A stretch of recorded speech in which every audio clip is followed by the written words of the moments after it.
Jæja, góða kvöldið. Gaman að sjá ykkur hér öll mörg aftur. Velkomin á þriðja bókakonfekt af 4 þessa vertíðina. Við erum komin í seinni hálfleik. Í kvöld eru hér 9 höfundar sem ætla að segja okkur frá og lesa upp úr verkum sínum. Og þið eru farin að þekkja þetta ágætlega. Við heyrum 5 upplestra, svo tökum við hlé, fáum okkur vín, förum á klósettin sem eru hinum megin í búðinni, komum aftur og heyrum 4 í viðbót. Ég ætla að bjóða fyrsta lesara kvöldsins velkominn. Það er Jóakim Smith sem að lesa upp úr bókinni Ósmann. Gjörðu svo vel.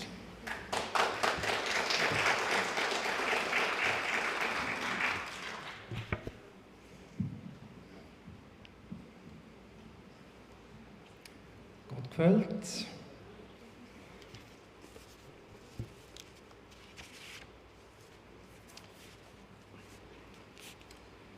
Þetta er sönn saga. Höfundurinn tekur sér þó skáldaleyfi. Honum fyrirgefst það vonandi. Forleikur.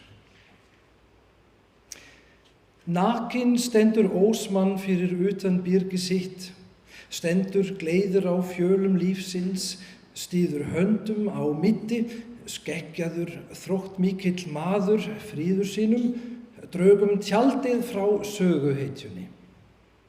Það er mjög freistandi að lýsa honum í smáatriðum, en ég kýs að gera það ekki, slíkt væri ókurteisi. Því hann veit ekki að ég er að fylgjast með honum. Ég ætla hins vegar að útskýra lítið eitt ástæðu þess að hann er nakinn, enn er tími til stefnu, enn hefur hann ekki tekið eftir konunni sem liggur á sandbakkanum við fljótið, klæðalaus eins og hann og er, ef til vill, dauð. Það er runnin upp ný öld í Skagafirði. Hún rann upp fyrir skemmstu og það eru gerðar miklar væntingar til hina nýju tíma. Ósmann hefur lifað 42 vetur og er í blóma lífsins, myndi maður halda, en því miður eru dagar hans nánast taldir. Ég mun greina frá endalokum hans þegar þar að kemur, gera örvæntingar fulla tilraun til þess að varpa ljósi á líf hans allt og skilja dauða hans, já, hver veit nema ég reyni að skilja dauðan sjálfan, en hinum beisku endalokum sem bíða okkar allra þegar tjaldið fellur, hyggst ég ýta á undan mér á meðan kostur er. Nú færist ró yfir salinn og nakti maðurinn, stattur á leiksviði ævi sinnar, horfir út í myrkrið eins og hann sjái ekki fólkið sem hefur orðið á vegi hans ævina eða á enn eftir að hitta hann, en bíður nú ófreyjufullt eftir að ferjumaðurinn hreyfi sig og að sagan hefjist.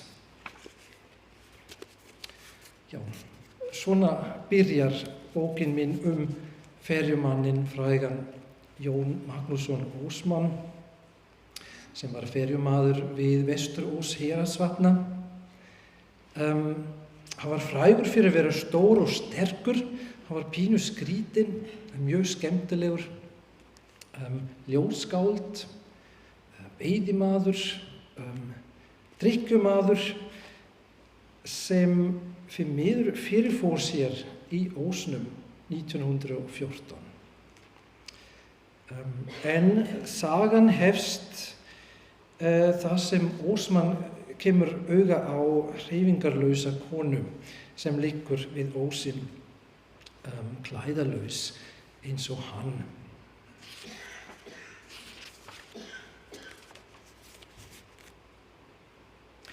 Konan dró fæturna inn undir sig og gróf fingur vinstri handar á kafisandinn. Þetta var sem sé ekkert lík sem lá þarna á árbakkanum. og engin vofa, nei, vera þessi dró sannarlega andan, þótt líf hennar virtist hanga á algjörum bláþræði. En af hverju var konan nakin? Hafði hún varpað af sér selshamnum? Þá rjátlaðist staran af ósmanni sem flýtti sér til hennar. Halló, sagði hann háum og eilítið hvössum rómi leið og hann laut yfir hana, snerti öxl hennar og fann umsvifalaust hvað hörundið var kalt og blautt. Svo ávarpaði hann hana á ný. Halló! Það var þar sem konan sýndi engin viðbrögð, sneri hann henni lítið eitt við og lyfti vinstri handlegg hennar frá andlitinu í vonum að bera jafnvel kennsl á hana, en hann hafði aldrei séð hana fyrr, alveg örugglega ekki. Hann hefði munað það ef svo hefði verið. Hún var svo undurfögur. Augu hennar voru lukt aftur, varirnar dimmbláar, engin viðbrögð. Jú, núna, varirnar, þær höfðu hreyfst lítið eitt. Ósmann laut enn betur yfir konuna og reyndi að nema orðin af vörum hennar, en heyrði aðeins staufan árniðinn úr ósnum, fjarlægt, fuglakvak og öldugný út á firðinum. Það ákveðið, ég fer með þig inn í ylinn, sagði hann, brá handleggjum sínum undir líkama hennar og hóf hann á loft.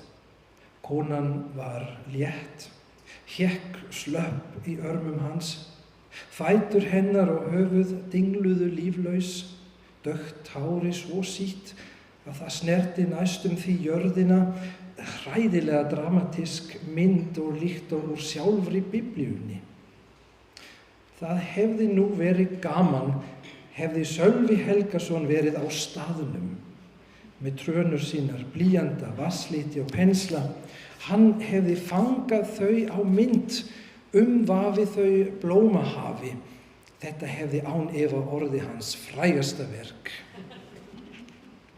En Sölvi Helgason var því miður látinn fá einum árum áður og hafði, rétt eins og svo margir aðrir listamenn af hans kynslóð, fyrst öðlast frægð eftir dauða sín. Á árum áður sást hann oft á ferðum Skagafjörð. Hann var flækungur og hafði hvað eftir annað fengið að kenna á svipu yfirvaldsins fyrir flakk sitt héruð, 27 vandarhögg hverju sinni, hafði auk þess mátt dúsa í betrunarvist í Danmörku 3 ára skeið eftir að hafa verið dæmdur fyrir þjófnað og mun hafa hnuplað bókum og buxum, falsað auk þess reisupassa með það að markmiði að komast yfir í aðrar sveitir að vild. Og alltaf þegar hann þvældist Heigranessið, gat hann treyst á mat og húsaskjól í Nesi því að Sigurbjörg, móðir Ósmanns, vísaði engum á brott. Hún var kona með hjarta úr gulli. Magnús, faðir Ósmanns, gerði þó stundum þá skoðun sína heyringuna að Sölvi væri ekki of góður til að taka þátt í bústörfunum. Heyskapurinn væri mannfrekur, sumrin stutt og líður sem örskot stund. Hann tók sig því til einn góðan veðurdaginn, rétti listamálaranum heykvísl og sagði höstulega að nú væri mál að dreifa úr múganum. Sölvi hafði verið dugmikill vinnumaður á sínum yngri árum og kunni vel til verka, þetta vissi Magnús. Ég því miður upptekinn, sagði Sölvi mildum rómi og rétti bónda aftur heykvíslina. Til allarar hamingju hafði Sigurbjörg séð og heyrt til Magnúsar þegar hann reyndi að reka málarann til útiverka. Hún stildi sér upp fyrir framan mann sinn sem var nú orðinn bálreiður, þolinmæði hans var á þrótum og það bóðaði ekki gott því hann var skapbráður og auk þess vopnaður heykvísl. Hann Sölvi okkar má ekki eyðileggja á sér hendurnar í heyskap, sagði hún hvössum rómi. Þær eru helsta verkfæri málarans. En, drottin minn dýri, maður málar aldrei neitt, svaraði Magnús fullum hálsi. Hefur þú einhver tímann séð hann mála? Hann dragnast bara hér allt með staffelið, málar svo ekki baun. Sölvi var nánast gleymdur að baki maddömmunar í nesi en stakk nú skyndilega fram kollinum. Listin yður hulinn heimur, Magnús. Listamaðurinn situr aldrei auðum höndum. Sölvi veifaði vísifingri orðum sínum til áréttingar og Sigurbjörg bætti betur. Hann gaumgæfir, hann rissar upp í huganum, og hún pattaði með höndunum. Hann sigur í sér landslagið, loks hann reiðubúinn að mála myndina. Það ekki einmitt þannig sem menn fara að, Sölvi minn? Og Sölvi kinkaði kolli, en Magnús var að springa úr bræði. Já, minnistæð var hún hinn liðna tíð, en nú var enginn Sölvi Helgason lengur sem vitnað gat það þegar Ósmann bar slittislegan kvenlíkama yfir svartan sandinn að byrgi sínu, eins og þau væru Adam og Eva á brott rekin úr aldingarðinum og í sömu klæðum og skapari himins og jarðar hafði sniðið þeim. Sjáið til, blómamunstrið á kápunni eftir málaranum Sölvi Helgason. Takk fyrir mig.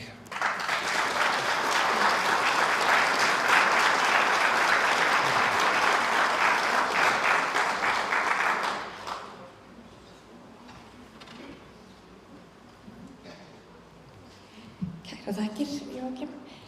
Næst ætlum við að fá að heyra af og úr bókinni Þegar mamma mín dó eftir Sigrúnu Ölbu Sigurðardóttur. Gjörðu svo vel.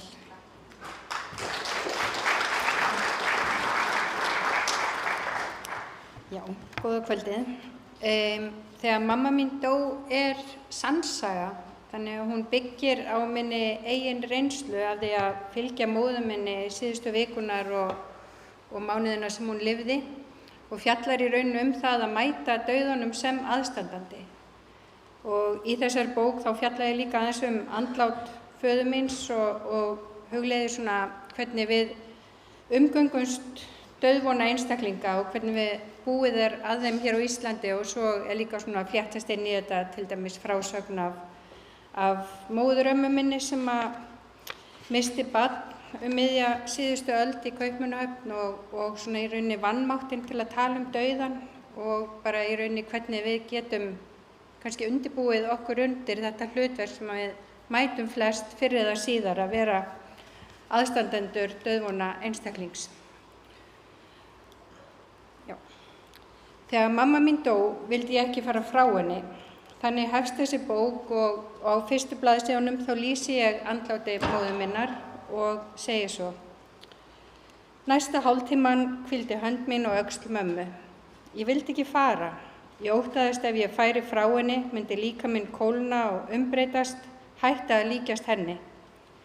Þegar amma mín dó fannst mér sem andlátsstundin hefði varað aðeins eitt augnablik. En ég upplifði andlát móður minnar með allt öðrum hætti. Þrátt fyrir að hjartað væri hætt að slá, var eins og hún væri ekki alveg farin, ekki á meðan ég fann ylinn frá líkama hennar.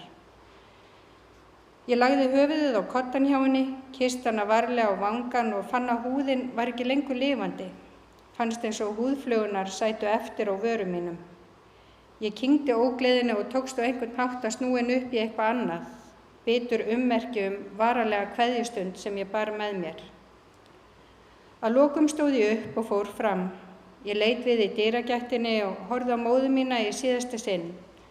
Ég vissi að leið og líkaminn færi að kólna myndi ég ekki lengur sjá mömmu, heldur aðeins líflausan líkama hennar. Og svo fjalla ég töluvert þetta tímabil þegar mamma veit að hún dauðvona og þarf í rauninni að vera á spítala en vill vera heima sem lengst og ég held að það eru margir sem að lenda svolítið í þessari klemmu, margir sem þekkja sig í þessum aðstæðum. Eftir að mamma hafði fengið að vita að hún væri dauðvona, bað hún að barnabörnin 3 sem voru við nám erlendis kæmu heim til að kveðja hana. Hún vissi að þrátt fyrir að henni hefði verið gefnir alltaf 6 mánuðir væri óvíst hvort hún myndi lifa svo lengi. Dætur mínar 2 flugu heim frá Kaupmannahöfn með stuttum fyrirvara. Þegar voru leið út á flugvöll að sækja þær, hringdi mamma og sagðist vera á leiðinni heim af hjartadeildinni. Systir hennar ætlaði að skutlinni. Mamma harðneitaði að taka á móti dæturum mínum úr spítalanum. Ef þetta væri síðasta sinn sem hún hitti þær, vildi hún vera heima hjá sér. Mamma fór heim af spítalanum en þurfti aðstoð við flest allt sem krafðist líkamlegrar áreynslu. Ég bauðst til að gista hjá henni í nokkra daga en hún afþakkaði. Ég var hálf fegin en jafnframt áhyggjufull. Ég vissi að þrátt fyrir að ég gæti verið hjá henni í nokkra daga væri ég ekki tilbúin til að flytja til hennar óákveðinn tíma. Ég hlakkaði líka til að eiga stundir með dætrum mínum sem ég hafði ekki séð í 2 mánuði. Ég svaf lítið nóttina og morgunin eftir mætti ég bróður mínum fyrir utan heimili móður okkar. Við horfðumst óttaslegin í augu en sögðum fátt. Við höfðum bæði hringt nokkru sinnum frá því að við vöknuðum en mamma hafði ekki svarað í símann. Við vorum með lykil að íbúðin og opnuðum sjálf. Þegar við komum inn í svefnherbergið sáum við að hún svaf þungt. Það tók okkur dálitla stund að vekja hana. Seinna daginn gafst hún upp á að raða lyfjunum í lyfjabóks og ég horfði ringluð á marglitar töflunar á borðinu. 20 dóttir mín tók af skarið þegar ég gafst upp. Ég settist á gólfið út í horni bak við lokaða dyr. Hún raðaði 17 lyfjum skipulega í 4 ólík lyfjabóks í samræmi við þær upplýsingar sem var að finna á lyfjakortinu sem mamma fékk í hendur eftir að hún afþakkaði að fá lyfjarúllu frá spítalanum. Ég vissi að ég hafði brugðist en dáðist að dóttur minni. Ég treysti henni betur en sjálfri mér til þess að setja rétt lyf í rétt bóks og í réttum skömmtum. En vissum leið að það væri eitthvað rangt við það að 20 dóttir mín bæri ábyrgð á lyfjaskömmtun dauðvona ömmu sinnar. Og það var þannig að mamma fór dálítið inn og út af spítala eins og oft með fólk sem orðið mjög veikt, inn og út af bráðamóttökunni og 2 af hjartadeild og heim aftur og líka á líknadeildina og heim aftur af henni.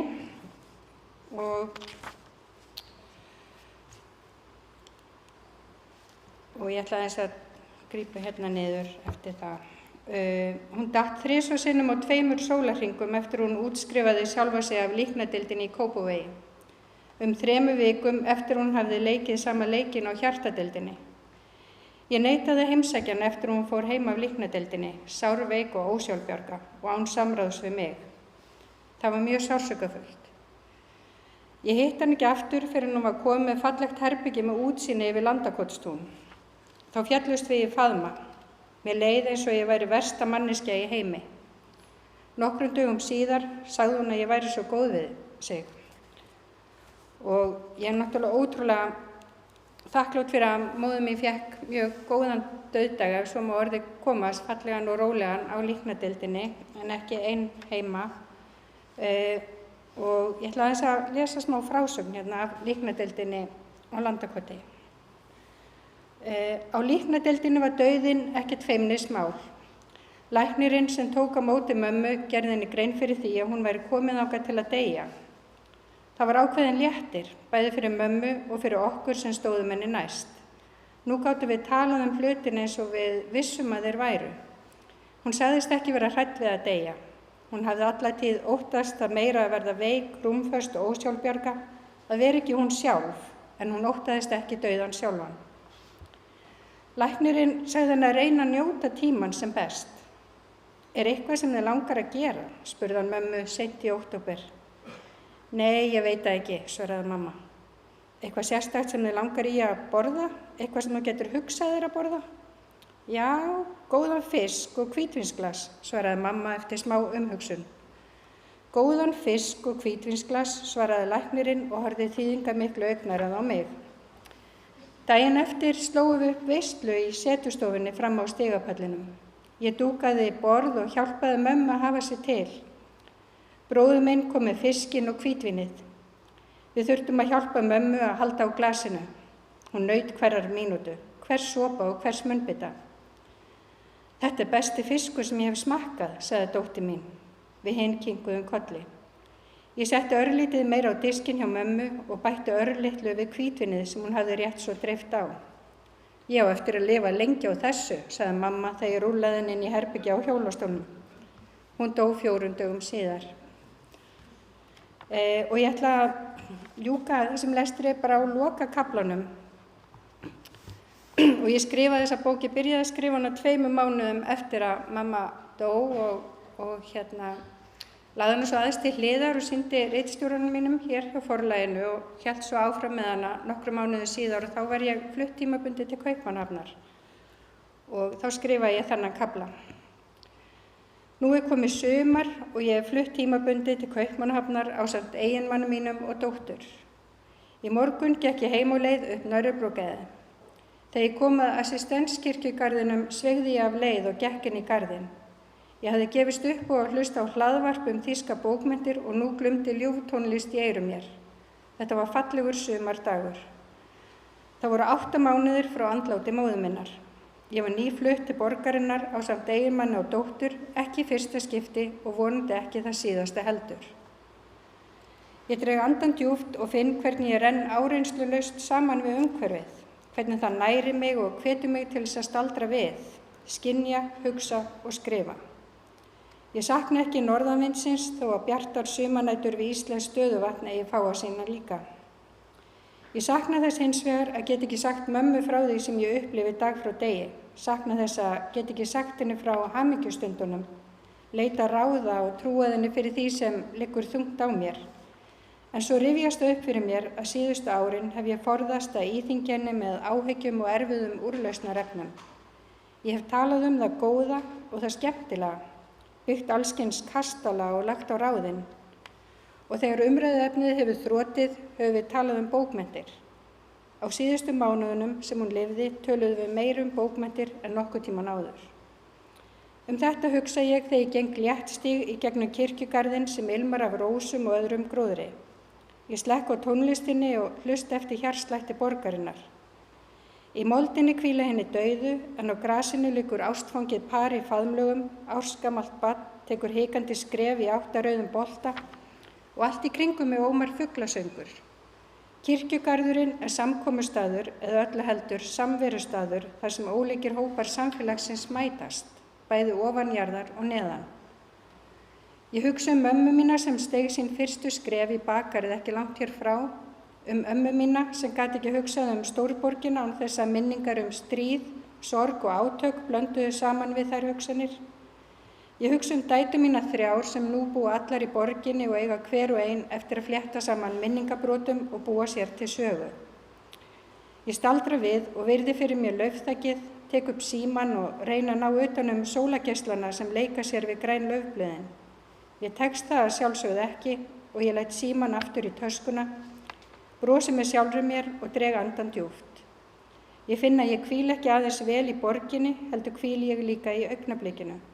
Minningarna ferðast með mér og reynslan býr áfram í líkamanum en ég finn að taugakerfið vel varið og á sínum stað, djúpt undir húðinni sem andar með umhverfinu. Og svo líka þessu á svona smá kveðjuljóði til mömmu sem ég ætla að lesa. Á meðan allt beikitré í kirkjugarðinum, askur fyrir utan gluggann, elskendur í grasinu, líkamar neðan jarðar og ofan og þú sem stígur þín fyrstu skref í gamalli borg, nýjum heimkynnum. Takk hérlega.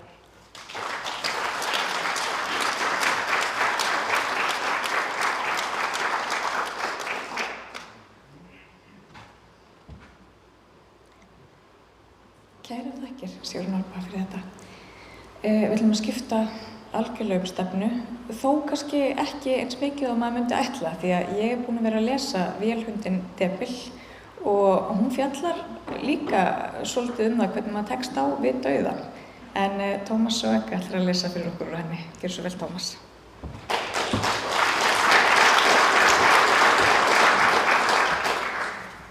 Já, gott kvöld. Þetta var eiginlega bara rosalega góð samantekt af bókinni, sko. En ég ætla nú samt að lesa nokkra kafla. Þessi bók er 4. sagan í flokknum vinina Pétur og Stefaníu sem eru hérna framan á. Ég skrifa sögunar en Sólrún Elfa sem situr hérna, hún teiknar myndirnar og myndirnar spila stóran þátt í þessari bók og þessum bókum. Þannig að ef þið eru með bókina við hendina þá mæli ég með að þið flettið í gegnum hana og ef ekki þá er hún þarna fram mér sem að já, myndirnar eru alveg helmingurinn á bókinni. En eins og ég sagði þá ætlum ég að lesa fyrstu 3 kaflana þannig að þið fáið svona aðeins að sjá hvernig þetta lítur allt saman út. Fyrsti kafli, sorgardagur. Þetta var einn af þessum óralegu októberdögum þegar ofsaveður vofir yfir án þess að skella nokkuð tíman á. Í staðinn verður loftið spennu þrungið og fólk á það til að tala í hálfum hljóðum til að styggja það ekki. Andrúmsloftið verður eins og í jarðarför. Það var þess vegna afskaplega viðeigandi að einmitt ein slík ætti sér stað í litlum garði á bak við hús þennan órólega októberdag. Þar stóðu 4 manneskjur í kringum opna gröf og lutu höfði. 2 voru mjög litlar af manneskjum að vera, enda voru þær bara 8 ára. Og hinar 2 ákaflega krumpaðar, enda voru þær báðar áttræðar. Litlu manneskjurnar voru Pétur og Stefanía, en þar krumpuðu Petrín amma og Aðalheiður Norn. Þau voru að kveðja kæran vin. Það var Lubbi. Gamli góði Lubbi. Hann hafði verið orðinn næstum jafn gamall og Pétur og Stefanía til samans þegar hann lagðist út af eitt kvöldið og vaknaði ekki aftur. Það er ansi hár aldur fyrir hund, enda hafði Lubbi verið orðinn sannkallaður öldungur undir lokin, haltur, heyrnarlaus og hálfblindur, en líka algóður og vitur eins og einungis þau sem lifað hafa heila ævi geta orðið. Svo hafði hann dáður elli. Pétur horfði ofan í gröfina og virti kistuna fyrir sér. Lubbi var inn í henni. Hann vissi það því hann hafði hjálpað til við að koma honum fyrir. Það hafði verið erfitt. Ekki vegna þess að kistan hafði ekki passað eða því um líkt. Nei, þetta var fyrirmyndakista í alla staði, en það hafði Petrín amma smíðað hana. Það sem hafði verið erfitt var tilhugsunin að Lubbi ætti eftir að vera lokaður inn í kassa það sem eftir væri. Meira að segja þó það væri frábærlega vel smíðaður kassi. Við erum ekki að loka Lubba inni, hafði Petrín amma sagt þegar hann minntist á þetta við hana. Þetta er bara hulslutin af honum. Hann Lubbi er farin einhvern allt annað. Þó að Pétur hefði helst viljað að Lubbi væri enn hjá þeim og slefaði ofan í skóna þeirra eins og hann var vanur, þá gat hann huggað sig við það að hvar svo sem Lubbi var niður kominn, þá var það að minnstakosti ekki ofan jörðinni. Hann var rifinn upp úr hugsunum sínum þegar moldarklumpur fjall ofan í gröfina og splundraðist á kistulokinu. Hann leit upp og sá að amma stóð við uppgrafta hrúguna með skóflu í hendi. Ætli þess ekki best af höskum okkur, sagði hún, mér sýnist hann alltaf að fara að rigna. Nornin brást við með því að grípa aðra skóflu og móka svo hressilega ofan í gröfina að það var engu líkara en hún væri stödd á heimsmeistaramótinu í grafargreftri. Á undraskömmum tíma fylltist gröfin af mold. Jæja, sagði amma og tók axlir Péturs og Stefaníu. Förum upp og fáum okkur pönnukökur. Alla, kallaði hún til nornarinnar, sem var í óðönn að slétta gröfina með skóflubakkinu. Kemur ekki með okkur í erfidrykkjuna? Ég er ekki í skapi fyrir drykkju, svaraði nornin án þess að líta upp frá verkinu. Láttu ekki svona, sagði amma. Ég er búin að steikja heilt fjall af pönnukökum. Láttu krakkana borða það. Pétur og Stefanía litu hvort á annað. Þau vissu bæði að þau ættu ekki í neinum vandræðum með að torka eins og einu pönnukökufjalli, en þau vissu líka að það myndi ekki bragðast jafnvel á nornarinnar. Það verður líka lifrapylsa, sagði Stefanía. Uppáhaldið hans Lubba. Hún er meira sér úldin, bætti Pétur við. Ekki get ég hafnað svo góðu boði, sagði nornin og stakk skóflunni í jörðina af þvílíku afli að blaðið sökk upp að skafti. Þau gengu í hægðum sínum fram hjá bílskúrnum þar sem nornin bjó og upp tröppurnar heim til ömmu. Þau höfðu varla lokað eftir sér þegar vindhviða fór garðinn og reif síðustu laufblöð haustsins af trjánum. Í kjölfar hennar fylgdi grátt regnþykni sem lagðist yfir borgin eins og sæng. Inni settust þau við eldhúsborðið og mauluðu upprúllaðar pönnukökur og úldnar lifrapylsur á meðan regnið barði á glugganum. Þetta var sannkallaður sorgardagur. Annar kafli. Á leið heim úr skólanum. Það liður nokkrir dagar áður en það stytti almennilega upp og þegar það loksins gerðist var sorgin horfin úr loftinu. Það eina sem eftir var af henni voru nokkrir pollar sem veikri haussólinni tókst ekki að þurrka upp. Þeir lágu í skuggsalum húsasundum þar sem enginn var þeirra var. Þar að auki voru Pétur og Stefanía svo upptekin að þau höfðu engan tíma til að vera sorgmædd. Auðvitað söknuðu þau Lubba og hugsuðu oft til hans, en það voru aldrei sorglegar hugsanir. Heldurðu hann breytist í Steingerving? Spurði Pétur þegar þau gengu heim úr skólanum einn eftirmiðdaginn. Lubbi? Spurði Stefanía og kastaði tennisbolta í tré. Hún var að æfa sig ef skeið kynni að hún yrði skyndilega kölluð í handboltalandsliðið. Pétur kinkaði kolli. Svona eins og risaeðlurnar, bætti hann við. Ég held það, sagði Stefanía og beygði sig eftir boltanum. En samt ekki fyrir en eftir svona 1.000.000 ár. Pétur var ekki alveg viss hvað 1.000.000 var eiginlega, ekki nema að það var risastór tala. Stærri en nokkuð sem honum hafði tekist að telja upp í. Samt hafði hann einu sinni komist upp í 12.587 þegar pabbi hafði gleymt að sækja hann á vatnsleitanámskeið. Það er mjög langur tími, sagði hann. Sumt tekur bara langan tíma, sagði Stefanía og yppti öxlum. Ég veit allt svona hluti. Steingervinga? Já, steingervinga og risaeðlur og svoleiðis. Ég lærði það í skólanum í fyrra. Heppin, sagði Pétur. Ég lærði bara tengiskrift. Honum fannst svolítið ósanngjarnt að Stefanía fengi að vera ári á undan í skólanum en ekki hann. Þau voru nú einu sinni jafn gömul. Kannski ætti hann að skrifa skólastjóranum bréf og biðja að fá að hoppa yfir bekk. Eða kannski var einfaldara að redda bara tímavél, þá geti hann tekið 2 bekki samtímis. Mér finnst þú samt eiginlega hefnari, sagði Stefanía. Nú, sagði Pétur. Þú ert eftir að læra risaeðlurnar, sagði Stefanía. Það eina sem ég að gera í skólanum að lesa ljóð blóm og hesta og þannig dót. Risaeðlur eru miklu skemmtilegri. Allavega, bætti hún við og leit úrið sitt. Ég hef svolítinn tíma áður en ég þarf að fara á æfingu. Kemurðu með í heimsókn til Aðalheiðar? Heldurðu hún að ég heitt kakó? Spurði Pétur sem var orðið kalt á fingrunum, örugglega. Við næstu vegamót sveigðu þau af leið og héldu upp stíginn sem lá heim að bílskur nornarinnar. 3. kafli. Órólega gröfin. Hún svarar ekki, sagði Pétur. Hann var búinn að berja 3 að dyrum með stóru tröllahendinni sem notuð var sem dyrahamar en án árangurs. Ég heyrði samt eitthvað, sagði Stefanía og lagði eyrað upp að hurðinni. Pétur barði aftur að dyrum en heyrði ekkert nema bergmálið af bankinu. Stefanía klifraði upp á ruslatunnu sem stóð við gluggann og rýndi inn. Sérðu hana? Spurði Pétur. Það er dregið fyrir. Stefanía hoppaði niður á jörðina. Hún er ekki heima. Þá fáum við ekki kakó, sagði Pétur. Jú, sagði Stefanía. Spyrjum ömmu þína bara. Þau hlupu upp á næstu hæð og dingluðu en enginn kom til dyra. Hvar eru þær eiginlega? Spurði Stefanía. Pétur velti því fyrir sér. Það var raunar ekkert undarlegt að þær væru ekki heima. Hann var til dæmis ekki heima hjá sér sjálfur þessa stundina, heldur ekki Stefanía. Kannski höfðu þær farið í heimsókn til vina sinna, eða fjarskildra ættingja sem þær þoldi ekki, jafnvel framliðin ættingja. Kannski fóru þær upp í kirkjugarð, stakk hann upp á. Fara þær oft þangað? Spurði Stefanía. Ég held að, svaraði Pétur, amma á einhverjar frænkur þar. Það sem enginn var á lífi í húsinu til að gefa þeim heitt kakó, ákváðu þau að fara að dæmi ömmu nornarinnar og heimsækja framliðin vin í staðinn.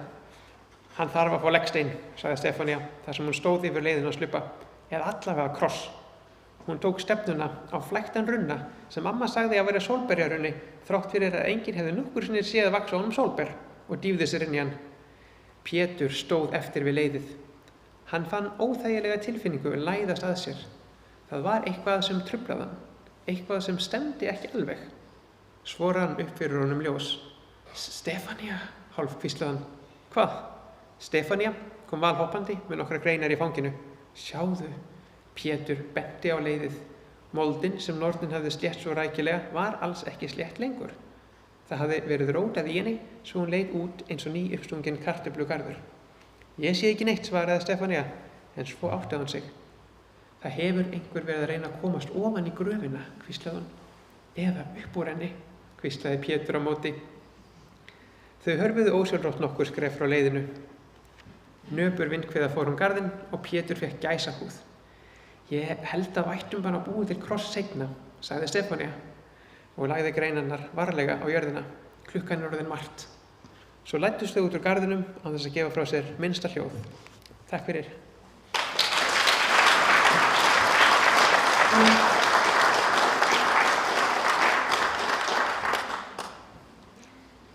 Takk, Tómas.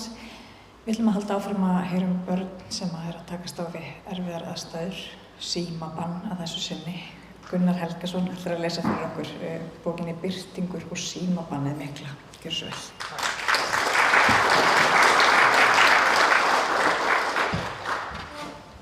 Já, góða kvöldir. Gaman að sjá svona marga þetta og frábær lestur, takk fyrir. Ég semst með bók sem heitir Birtingur og símabanni mikla. Ég held ég hafa skrifað hana því að ég vil að við bönnum síma, það að segja bönnum. Og þessi bók semst hann Birting hérna, hann 12 ára. Hann sko eyðir öllum vökustundum annarkvort í tölvunni, að spila tölvuleik í símanum eða að horfa á sjónvarpið. Hann á enga vini nema í tölvuleiknum. Hann veit af öllum þessum vinum sínum í tölvuleiknum, hann veit þekkir hann einn. Hann með honum í bekk en hann talar aldrei við hann í skólanum. Hann á foreldra sem eru misheppna par, svolítið, þetta ekki gott hjónaband. Mamman semst sminka í svona bíómyndum og svoleiðis og pappinn forritari og þau segja af einhverjum ástæðum þá vilja þau allt í einu fara til útlanda með Birting og hafa símalaust sumarfrí. Og hann bregst mjög illa við og sem betur fer fyrir hann þá fær mamma vinnu sem hún þarf að mæti strax á Vík í Mýrdal eða í Vík í Mýrdal og það verður allt vitlaust í vinnunni, það eitthvað nýtt app eða eitthvað forrit sem pabbi þarf að klára þannig að þau komast ekki til útlanda og hann verður svakalega ánægður. En það dregur aðeins úr ánæginu þegar pappan segir, já ég les þetta bara kannski. Þú segir honum, sagði pabbi. Nei, þú. Ég þarf alltaf að sjá þetta erfiða, sagði mamma skyndipirruð. Pabbi hans horfði á hana eins og hann langaði að mótmæla, rífast, öskra, hrópa, en náði svo stjórn á tilfinningunum og leit á Birting. Birtingur, endurtók hann þá til Birtingur hætti að dansa. Hvað? Spurði hann skælbrosandi og hélt áfram að dilla sér. Ég fíla dilla, söng hann glaðlega. Við mamma þín höfum ákveðið að, byrjaði pabbi. Þú áttir hugmyndina, sagði mammas ásakandi. Pabbi stundi og hélt áfram. Við höfum ákveðið að, þú ákvaðst ekki við, sagði mamma enn með snút. Við ákváðum að að þetta verði símalaust sumar hjá þér þrátt fyrir allt, frá og með morgundeginum. Birtingur snar hætti að dansa. Ha? Já, þetta verður símalaust sumar. Birtingur sturlaðist af reiði. Hann froðufelldi af bræði. Hann öskraði af vantrú. Þið megi ekki gera þetta! Mamma laumaðist til að taka símann sinn upp af eldhúsborðinu og kveikja á myndavélinni. Hætt að taka upp! Öskraði Birtingur og reyndi að ná símanum af mömmu sinni. Hún stóð bara á fætur og lyfti símanum hátt á loft. Brosandi, Birting langaði mest að lemja mömmu sína. En þetta var nú einu sinni mammans. Og það bannað að lemja, sérstaklega mömmu sínar. Hann þreif pakkan með morgunkorninu af borðinu og kastaði honum í átt af mömmu sinni. Svo morgunkorni flaug allt eldhúsið. Birtingur! Hrópaði pappans og skuttlaði sér eins og markmaður til að grípa morgunkorspakkan áður en hann lenti í hausnum á mömmu. Hann greip pakkan, lenti á eldhúsgólfinu og rann á uppþvottavélina. Þá þreif Birtingur mjólkurfernuna af borðinu og kastaði henni líka. Mjólkin sprautaðist allt og fernan flaug í loftinu að símanum og hausnum á mömmu. Pabbi skrönglaðist á fætur og reyndi að grípa fernuna en var of seinn. Hún lenti. Já, við stoppum hér. Sko, ég les alltaf þennan kafla, ég fer núna á hverju degi í skóla að lesa og nú ætlum ég að lesa kafla sem ég hef aldrei lesið áður af því að, þú veist, þetta er nú aðeins annar áhorfendahópur. Það er engin yngri en 12 ára hérna. Birtingur er þess 12 ára og mamma tekur þetta upp á vídeó og á símansi og hún hérna setur það strax á netið. Og af því að hún er að reyna að byggja upp aðdáendahóp á netinu, af því að hún er með svona fegrunarráð og make-up-ráð og er bara, þú veist, að reyna að verða eitthvað nafni í þessum bransa. Og síðan er hún bara farin á Vík í Mýrdal og alveg saman hvað Birtingur biður, hún tekur þetta ekki niður. Þetta fær 1 milljón áhorf bara alveg strax og hann verður landsþekktur sem brjálaði mjólkurbarnið. Og það er honum til trafala sko alla bókina, vegna þess að alls þess sem hann þarf að gera. En sem í refsingarskyni fyrir þetta sem hann gerði, þá tekur pabbi alla skjáina. Ekki bara síman, heldur líka tölvuna og sjónvarpið. Og með samningatækni bassins á textunum að fá tilbaka 2 tíma sjónvarpi og hann má fá síma þegar hann er 14 ára. Eða kaupa sér síma ef hann getur safnað sér pening. Þannig að hann fer í það, að safna sér pening. Hann fer með dósirnar á heimilinu og fær 1000 kall cirka og mann svo að einu sinni þegar hann æði íþróttir í eldgamla daga þá fóru þeir pabbi einu sinni að safna dósum, hann ætlaði bara að endurtaka það. Við skulum sjá. Já, ég er svo stressaður á tíma, það á ég bara að vera 10 mínútur. Já, hann bankar fyrst sko, og þetta er svolítið byggt á minni reynslu sem barn að ég bar út Mokkann og Þjóðviljann og Tímann og Alþýðublaðið. Og einu sinni í mánuði þurfti maður að fara að rukka. Og maður bankaði heima hjá einhverjum og maður vissi aldrei hvað kom til dyra, eða hvað, hvernig fólk. Stundum, þú veist, var fólk rosalega lengi á leiðinni og maður var farinn og það var þetta kannski bara mjög gamalt fólk. Stundum kom heil fjölskylda æðislega hress og stundum kom þessi kona til dyra. Birtingur hljóp hlæjandi á næsta húsi. Hann hafði fengið frábæra hugmynd af því að fyrsta húsi gekk ekki nógu vel þegar hann sagðist að safna sér fyrir síma og kallinn þar bara þú ættir að safna fyrir Rauða krossinn. Birtingur snarstoppaði, hann hleypur í burtu, hann snarstoppaði, hann var búinn að fá geggjaða hugmynd. Hann myndi bara segjast vera að safna fyrir Rauða krossinn. Hló hann upp átt. Þetta var eiginlega besta hugmynd allra tíma. Birtingur hljóp hlæjandi á næsta húsi. Hann ruglaði hárið í þeirri von að þá myndi hann ekki þekkjast. Eldri kona kom til dyra. Áttu bara gamlingjar heima þessu hverju. Það var reyndar ágætt því þeir virtust elska Rauða krossinn. Rauða krossinn, ég elska Rauða krossinn. Elska minn góða von, ertu duglegur, sagði kona með ryðbrúnt hár, með grárri rót og hnausþykk gleraugu með fótaglas. Já, alveg rétt. Ég verð að lesa þetta aftur. Það var reyndar ágætt því þeir virtust elska Rauða krossinn. Rauða krossinn? Ég elska Rauða krossinn. Elska mig góð volandi dullur.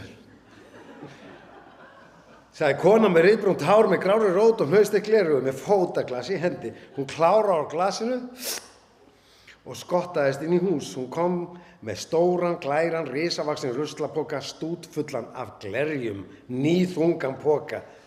Þú ert fyrirmyndardrengur. Elska mig góð algjör fyrirmyndardrengur. Sagði konan hátt og kyssti hann á kinnina. Það var skrítið lykt af henni, svona lykt sem var stundum að mömmu á sunnudagsmorgnum eftir hún hafði verið í partí á laugardagskvöldi. Svona eiga börnin að vera, sagði hún og horfði á hann sveifla pokanum á bakið. Hann róðnaði af áreynslu. Eða af því að hún kyssti hann á kinnina. Eða af því að hann laug að konunni. Hann var ekki viss. Þetta er ekkert mál, bara 18 eftir, sagði hann ákveðið við sjálfan sig. Augun á boltanum, tautaði hann. Augun á boltanum, endurtók hann og tókst á að losa sig við samviskubitið. Hef ég tíma fyrir einn stuttan yfirbót? Sko, þetta er svona vinsalasti kafli sem ég les fyrir krakka, sko. Hann kynnist 2 stelpum bekkjarsystrum sínum sem hann aldrei þorði að tala við. Þær eru aðalgellurnar í bekknum og hann er langt frá því að vera aðalgaurinn. Og þetta er greinilega smitandi. Pappa hans hefur sent á alla foreldrana að sonur hans sé orðinn símalaus og skjálaus og fleiri foreldrar taka þetta upp, meðal annars foreldrar þeirra. Og þau svona fara í lið saman og safna sér pening fyrir síma. Og þau koma með fullt af hugmyndum og ein hugmyndin verður ofan á og hún er svo að það er júlí, allir leikskólar lokaðir og það vantar alla foreldra barnapössum. Og þau búa til miða og setja á miðana sko á bílrúður undir þurrkuna á bílum sem eru greinilega með sko barnabílstól fyrir 3 til 6 ára eða 5 ára. Þau eru ansi klár sko. Og þau fá strax daginn eftir 13 börn í pössum. Sem eru öll hvert og eitt með alls konar raskanir, einhverja röskun en samt algjörir snillingar. Eitt má ekki borða rabarbara, annað verður bara borða rabarbara og eitt má ekki blotna og svona. Þannig að ein Elsu-prinsessa er bara prinsessa. En þau fara út, hann og Birta, fara út í garð með 8 börn og Aldís verður inni með 5 og fer í svona spaleik, fer í makeover og svona, það er gaman. Og já, út í garði þá erum við að leika, það er rosa rigning, það er allir í pollagörlum, drull og pollar út allt. Og einn strákurinn tekur drullu, býtir bolta og kastar í baki á öðru stráki og hann dettur fram fyrir sig og ofan í dýfsta drullupollin og Birtingur fær alveg bara, má ekki deyja barn í pössunum, náttúrulega. Birtingur hoppaði úti til að bjarga honum og dró hann á land með hjartað í buxunum, en strákurinn bara skellir hló. Þetta var gaman, sagði hann og leit á drullukastarann. Bíddu bara, sagði hann og náði sér í mold og allt í einu voru allir krakkarnir komnir í drulluboltastríð. Krakkar, passa ykkur, ekki meiða neinn, sagði Birta og allir litlu englarnir hættu að kasta drulluboltum hver í annan. Þeir sneru sér öll að Birtu. Árás, kallaði blótbarnið sem hafði ekki blótað neitt og þrumaði drullubolta í Birtu og allir krakkarnir köstuðu boltanum sínum í hana. Hún reyndi að stökkva undan skótunum en börnum voru ótrúlega hittin. Krakkar, ekki kasta í Birtu, skipaði Birtingur. Það hefði hann ekki átt að gera. Allir krakkarnir náðu sér strax í meiri drullu og lét hann rigna yfir Birting. Hann beygði sig í keng og þá hoppuðu krakkarnir á hann. Hann datt í grasið og einhver kallaði, Kitlamann! Hann kitlaði náttúrulega ekki mikið í gegnum regnfötin en lét eins og þau væru alveg að drepa hann á kitli. Hann skríkti og hló og það var svo gaman að Birta bara var að slást í hópinn. Hún kitlaði Birting enn meira og allt í einu fann Birtingur að enginn var að kitla hann lengur. En það sat einhver klofvega ofan á honum. Hann opnaði augun. Birta sat ofan á honum og hélt höndum hans föstum í grasinu. Þau voru umkring börnum sem horfðu spennt á. Drullugt vatn lakaði öllum. Kálaðu helvítinu, sagði fótboltabarnið. Nei, líklega blótbarnið. En Birta kálaði honum ekki. Hún beygði sig niður. Birtingur hreyfði sig ekki. Hún var komin alveg að andlitinu á honum. Birtingur blikaði ekki eins og augunum. Hann lá alveg grafkyrr, með sér hjartað í honum var grafkyrrt. Birta færði sig enn nær. Börnin gripu andan á lofti, sum gripu fyrir andlitið. Birta gerði stút á varirnar og við segjum þetta gott.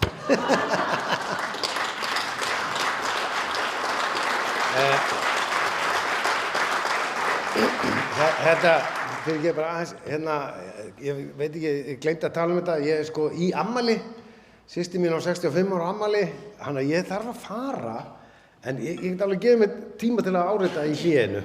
Er það í lagi? Já, það veist, vald hljóðnemanns. Takk fyrir.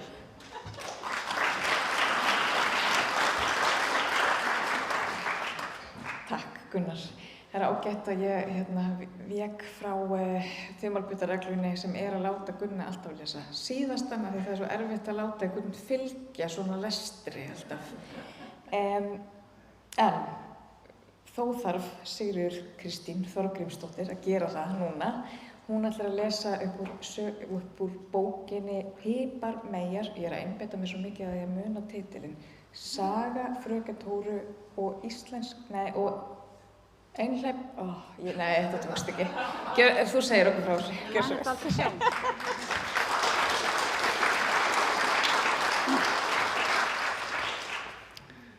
Ég bjó eiginlega ekki hann undirtitil til sjálf, þannig að ég kann hann ekki heldur. Já, komið öll blessuð sæl. Þið fáið nú ekki svona leikræn tilþrif frá mér, en ég verð það kannski að biðja Gunnar að koma og bara lesa fyrir mig. En þetta er, þetta er ekki skáldsaga, þetta er ekki skáldæfisaga, þetta er svona sagnfræðileg bók og mín fyrsta hugsun þegar ég fór að skrifa hana var að fjalla einhleypar konur, allar fæddar á 19. öldinni, ég með dálítið stóran hóp af konum sem ég var að fylgja eftir og mér langaði bara að vita þessar konur, hvernig var hlutskiptið þeirra, hvernig var líf þeirra af hverju giftust þær ekki, hvernig leit samfélagið á þær og síðast en ekki síst voru þær brautryðjendur, ruddu þær brautina fyrir aðrar konur. Síðan upphaflega ætlaði ég að hafa kannski svona 4 söguhetjur sem ég drægi svona svolítið fram af því að við höfum alltaf svolítið gaman á svona ævisöguvinkli. En síðan tók hún Þóra Friðriksson sviðið og hún eiginlega helmingurinn af þessum doðranti hér og hennar ævisaga. Ég komst í svo ægilega skemmtileg bréf sem hún skrifaði systur sinni. Aðeins að segja ykkur frá Þóru áður en ég fer að lesa upp úr þessu verki. Hún var fædd 1866 og hún var svona af borgarastétt í Reykjavík. Það voru náttúrulega engar aðalsfraukur hérna í Reykjavík af því að Þóra sem var nú kannski af svona nokkuð góðu slekti, hún þurfti samt að skúra og skrúbba og elda mat og svoleiðis. Jafnvel þó að væri vinnukona á heimilinu. En enga síður, faðir hennar hét Halldór K. Friðriksson og hann var yfirkennari í Lærðaskólanum og hann var í bæjarstjórn og hann var á þingi og í alls konar nefndum, þannig að það var mikill gestagangur á heimilinu, eiginlega rann þarna Íslandssagan í gegn. Hann var mikill vinur Jóns Sigurðssonar og hafði verið náð því að vera fjölnismaður í Kaupmannahöfn þegar hann var þar við ná. Konan hans var dönsk, það var töluð danska á heimilinu og bréfin sem ég las á handritasafninu þau voru öll á dönsku.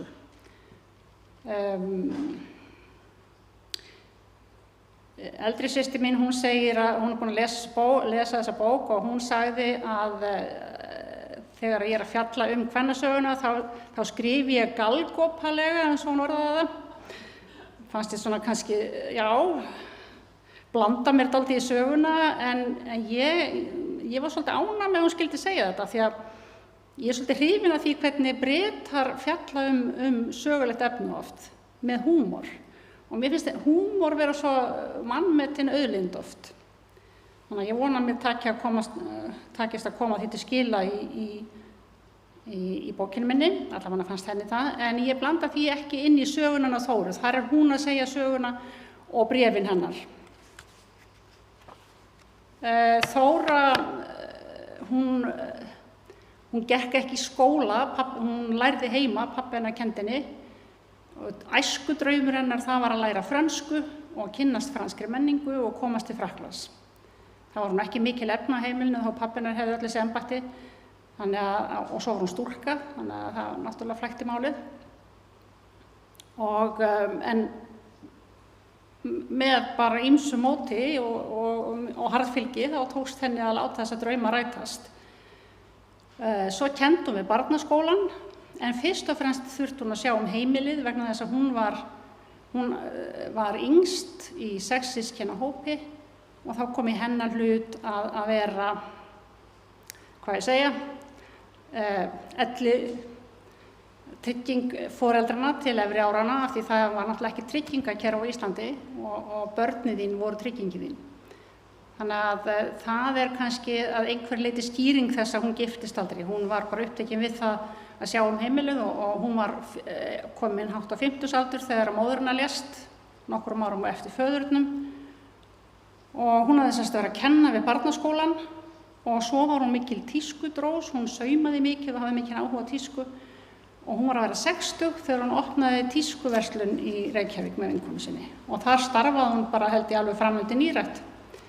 Þannig að það var ekki neitt verið eitthvað.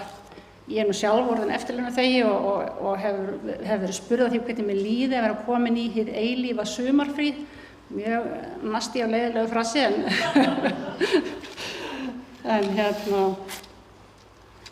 allavega það var ekkert svoleiðis hjá henni. Ég ætla aðeins að lesa hérna fyrir ykkur svolítið bara svona til að gefa smá mynd af þessu heimili. Þóra semst alin upp bara við Austurvöll í húsi sem var við hliðin á Alþingishúsinu. Alþingishúsið var reyndar ekki til þegar að húsið var byggt sem hún átti heima í, hann í Kirkjustræti. Pabbi hennar seldi smá skika af garðinu sínum eða öllu heldur garði frúarinnar undir Alþingishúsið. Á heimilið Þóru ávallt töluð danska. Sumir bæjarbúar leggja Halldóri, sem sagt föðurnar, það til lasts. Þóra segir föður sinn hafa verið viðkvæman fyrir bögumælum. Amma hans, hinn norskættaða, kunni aldrei almennilega íslensku og Leopoldíne ekki heldur. Leopoldíne var sem sagt mamma hennar. Hann þolir ekki að ástkæra ylhýra móðurmálið sé tala bjagað og kannski það líka spérhræðsla. Hann vill ekki að gera sig grín að konun hans. Hann íslenskur í hjarta en aldrei vel við peysufötin, svo þjóðlegur sem hann var að öðru leyti, skrifar Þóra síðar. Stundum stríða systurnar pappa sínu með því að fara í peysuföt, en hann skipar þeim að fara úr þessum grímubúningi, kallar fatnaðinn maskeraði drakt upp á dönsku. Og svo segir svolítið frá því að þessum gestagangi á heimilinu og hvernig þetta á þingsumrum þegar hinn eru þessir ganga þarna út á inn. Þeir Jens Sigurðsson, bróðir Jóns Sigurðssonar, og Jón Hjaltalín, landlæknir, koma líka oft við í Kirkjustrætinu, gjarnan til að slaka á. Þá biðja þeir Önnu, elstu systur Þóru, að spila á gítar og syngja fyrir sig. Ó, lille Anna, syng nú en aríu for oss, segir Hjaltalín. Og Anna situr á litlum stól í miðri stofunni og spilar og syngur í bjarmanum frá ofninum. Grímur Thomsen líka mikill vinur Halldórs og heimagangur í Kirkjustræti. Hann ákaflega stríðinn og atast í eldri systrunum, síðar meir verður Þóra auðvitað líka fyrir barðina á honum. Henni þykir vænt hann og hann henni góður, þótt hann stríði henni stundum með strákum. Og Grímur kemur talsvert í sögu því að það meðal annars fyrir hans tilstilli sem hún læri frönsku og svona kemst í svona sambönd til Frakklands. Hún var óskaplega hrifin af Grími, hann var svo mikill heimsmaður og dannaður, en Þóra var mikið fyrir það að fólk kynni góða mannasiði og hún lýsir því meðal annars hvað hann hafi kunnað vel að fara með vín. Það var ekkert verið að þamba vín og drekka sig fullan, og þegar honum var boðið mat í Kirkjustrætinu þá keypti pabbi hennar eðalvín og hann vissi svo vel hvað passaði og hvað maður átti að drekka mikið með matnum, eða lítið. Og ég ætla að lesa hérna aðeins upp úr bréfi frá 1888 þegar Þóra 22 ára. En það að sumarlagi og aldrei slíku vant, þá eru foreldrarnir ekki heima svo hún getur svona aðeins frjálst höfuð strokið og skrifa systur sinni. Ég verð bara að segja þér frá indælu siglingunni sem ég fór í daginn.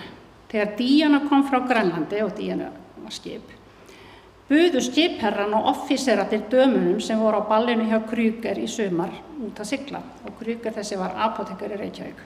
Hann var mikill samkvæmismaður. Að verða eitt fórum við af stað í 3 bátum sem voru dregnir af frönskum gufubáti. Í honum var hljómsveitin og spilaði alla leiðina og siglt var á miklum hraða. Maður sat eins og í hægindastól og hlustaði á tónlistina og skrafaði við elskulega kavalera. Eftir að hafa spásserað svolítið komum við okkur fyrir í lítilli laut þar sem súkkulaðiborðið var dekkað og þú mátt sko trúa að við fengum nóg að því. Þeir höfðu lagað súkkulaði úr 14 pottum og mjólk og þeytt í það eggjarauðum. Auðvitað var ekki drukkin helmingurinn af þessu. Og ég læt þess gjarnan getið ef ég les þennan kafla að því ég mikill sögunörd að þá prófa ég oft svona uppskriftir sem að ég sé einhvers staðar í heimildum, þannig að ég hitaði mér heitt súkkulaði og setti eggjarauður í og það var bara mjög gott. Ég mæli með þessu. Eftir að hafa drukkið vín gengum við heim að húsi þar sem stóra stofan var rýmd og svo dönsuðum við meðan hljómsveitin spilaði í forstofunni. Heimferðin var líka frábær með hljómsveitin í fararbroddi. Og svo segir hún frá þessu, já. Kavalerarnir glaðværir og blátt áfram, ég skemmti mig líka mjög vel. Það var ekkert vesen, líkt og stundum gerist þegar fólk kemur saman hér, sagði hún. Og svona smá fyrirlitning í þessu, því að henni fannst bæjarbúar heimóttalegir og ekki kunna góða siði. Og þegar að Íslendingar, bæjarbúar voru að reyna að framleiða einhverja músík, þá fannst henni það yfirleitt frekar misheppnað og vandræðalegt. Já, þegar fólk kemur saman hér, engin stífnið að tilgerð. Mér finnst svo fínt að koma svona út af og til. Maður verður svo þurr og stífur ef maður aldrei meðal fólks. En hún var nú oft mikið viðbundin heima því að mamma hennar var ekkit mikið fyrir það að hún væri að flækjast úti, hún mátti fara út að kenna og svo átti hún bara að koma heim. Og stundum skrifaði Þóra svona, já, bæjarbúar voru hvort eða svo leiðilegir og það var ekkert hægt að tala við það og það var alveg eins gott að sitja bara heima með góða bók og slaka á. Hún þurfti engan félagsskap, sagði hún. En síðar meir, þegar hún var sjálfsins ráðandi, þá kom náttúrulega allt annað í ljós. Síðan ætla ég að lesa fyrir ykkur, og ég lofa að ég lesa ekki marga kafla, ég ætla að lesa aðeins piparmeyjar, bara hvað þessi pipar og hvernig ég var að velta þessum orðum fyrir mér. Í orðabók Menningarsjóðs eru orðin piparjómfrú, piparmey og piparmær útskýrð sem ógift kona á miðjum aldri eða eldri og orðið piparkerling fær skýringuna gömul ógift kona. Í þessum kafla, svona í byrjunast, þá ég ekki mikið að tala svona enn óvirðilegri orðið svo piparjunga og svoleiðis. Orðin piparsveinn og piparkarl fá sambærilega skýringu og ekkert gert upp á milli orðabókinni. Því mætti ætla að piparjómfrúin og piparsveitnin standi jafnfætis, sé eingöngu tekið mið af orðskýringum. En hver ímynd piparsveinsins og piparmeyjarinn í hug okkar? Er hún svipuð eða ólík, spyr ég. Eflaust eru þessar ímyndir nokkuð mismunandi frá manni til manns, en þó ekki ólíklegt að þar finnist sameiginlegir drættir. Það gæti hent að hugmynd okkar piparsveinalíf sé alls ekki hugmynd uppþornaðan og ástuleysan karlmann, fremur þvert á móti, eitthvað í ætt við einhleypa karlhetju hvítatjaldsins, James Bond, sem ekki getur haldið félaganum í buxum, sem miklu penna orðalag en konur, til dæmis að þær séu með brókasótt eða lauslátar eða dræsur. Bond sérlega gott dæmi hugmyndir sem við kunnum að hafa úr skáldsögum og kvikmyndum karlinn sem lifir hinu ljúfa lífi og sérlega útsmogin við að sleppa fram hjá gildrum hjónabandsþyrstra kvenna og hugsanlega einstaka karl sem beinlínis í nöp fyrir konur. Ég biðst afsökunar á þessum mismælum, það þessi gleraugu alveg að drepa mig. Ég ekki gott að lesa með þeim. Á síðari árum hafa ef til vill læðst inn grunnsendir kynhneigð slíkra karla en áður fyrr þótti þetta töff. En hvað með piparmeyna? Er hún ekki grá og litlaus kennslukona með hárið streikt í hnút og með gleraugu, ófríð kona sem enginn karl lítur við og er uppþornuð af ástaleysi? Hefur trúlega aldrei kynnst kynlífi. Einhvern veginn svona er klisjukennd ímynd bókmennta og kvikmynda sett fram í ýmsum útfærslum og væri hægt að rekja endalaust dæmi. Og eitt dæmi sem ég er með er úr Alþýðublaðinu frá 1988 og það var í tilefni af landsfundi kvennalistans. Þetta er mjög skemmtilegt dæmi og nú kemur bein tilvitnun. Jómfrú sem heldur áfram að vera jómfrú fram eftir aldri verður ekki eftirsóknarverð jómfrú, hún verður piparkerling. Og það er náttúrulega það sem kvennalistin er að verða, sjálfumglöð piparkerling. Og sjálfumglaðar piparkerlingar eru ekki ýkja eftirsóknarverðar, sagði Alþýðublaðið, ég veit ekki hver skrifaði þetta. En ég held að sjálfumglöð piparkerling hafi verið alveg ný skilgreining og finnst reyndar að sjálfumglaðar piparkerlingar ættu einmitt að vera eftirsóttar. Allir elska sjálfumglaða karla, pipraði það ekki og gerðu það líka ósvikið árið 1988 ef ég man rétt. Og svo bara aðeins í lokin af því ég er ekki búin að útskýra þessi orðneitt fyrir ykkur. Orðin piparmey og piparsveit kom úr dönsku, að sjálfsögðu, eins og svo mörg íslensku orð og hugtök. Piparmey eða pepermö á við gamla ógifta konu og Danir notuðu sama hugtak karlana sem sagt piparsveit eða pepersvenn. Og dönsku piparsveinarnir eru eldra fyrirbæri en piparjómfrúrnar, eða piparmeyjarnar. Þeir voru ógiftir farandsalar og seldu meðal annars pipar. Þannig var nú það. Að sögn Vísindavefsins, af því ég nota nú netið mjög mikið og leita út allt, voru þeir aufúsu gestir og áttu oft vinkonur í mörgum sveitum. Ég minni aftur á James Bond, sko.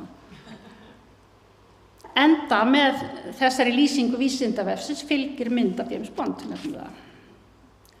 Og síðan var þessi danski piparsveinn heimfærður á íslenska ógifta karla sem voru í lausamennsku, andstætt húsmönnum sem voru heimilisfastir á bæ. Þannig er nú þetta, en þetta er langur kafli og þeir eru víða völl. Takk fyrir.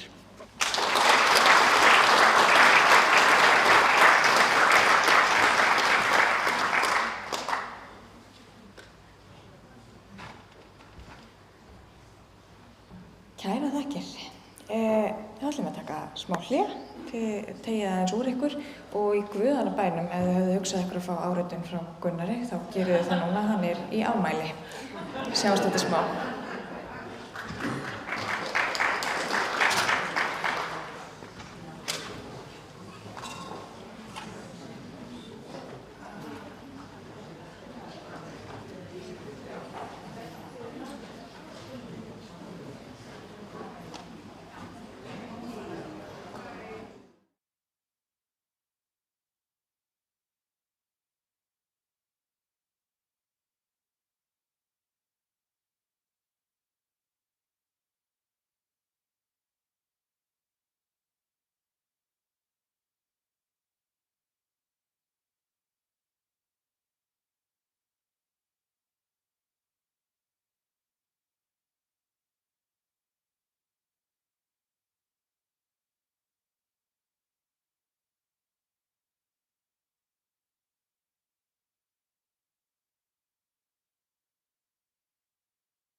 Jæja.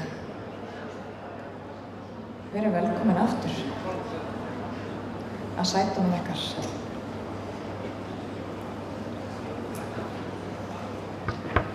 Ég svona svo kennslukona, ég ætla bara að þegja þangað til að þau eru öll einhvern veginn farin að hegða ykkur eins og ég vil.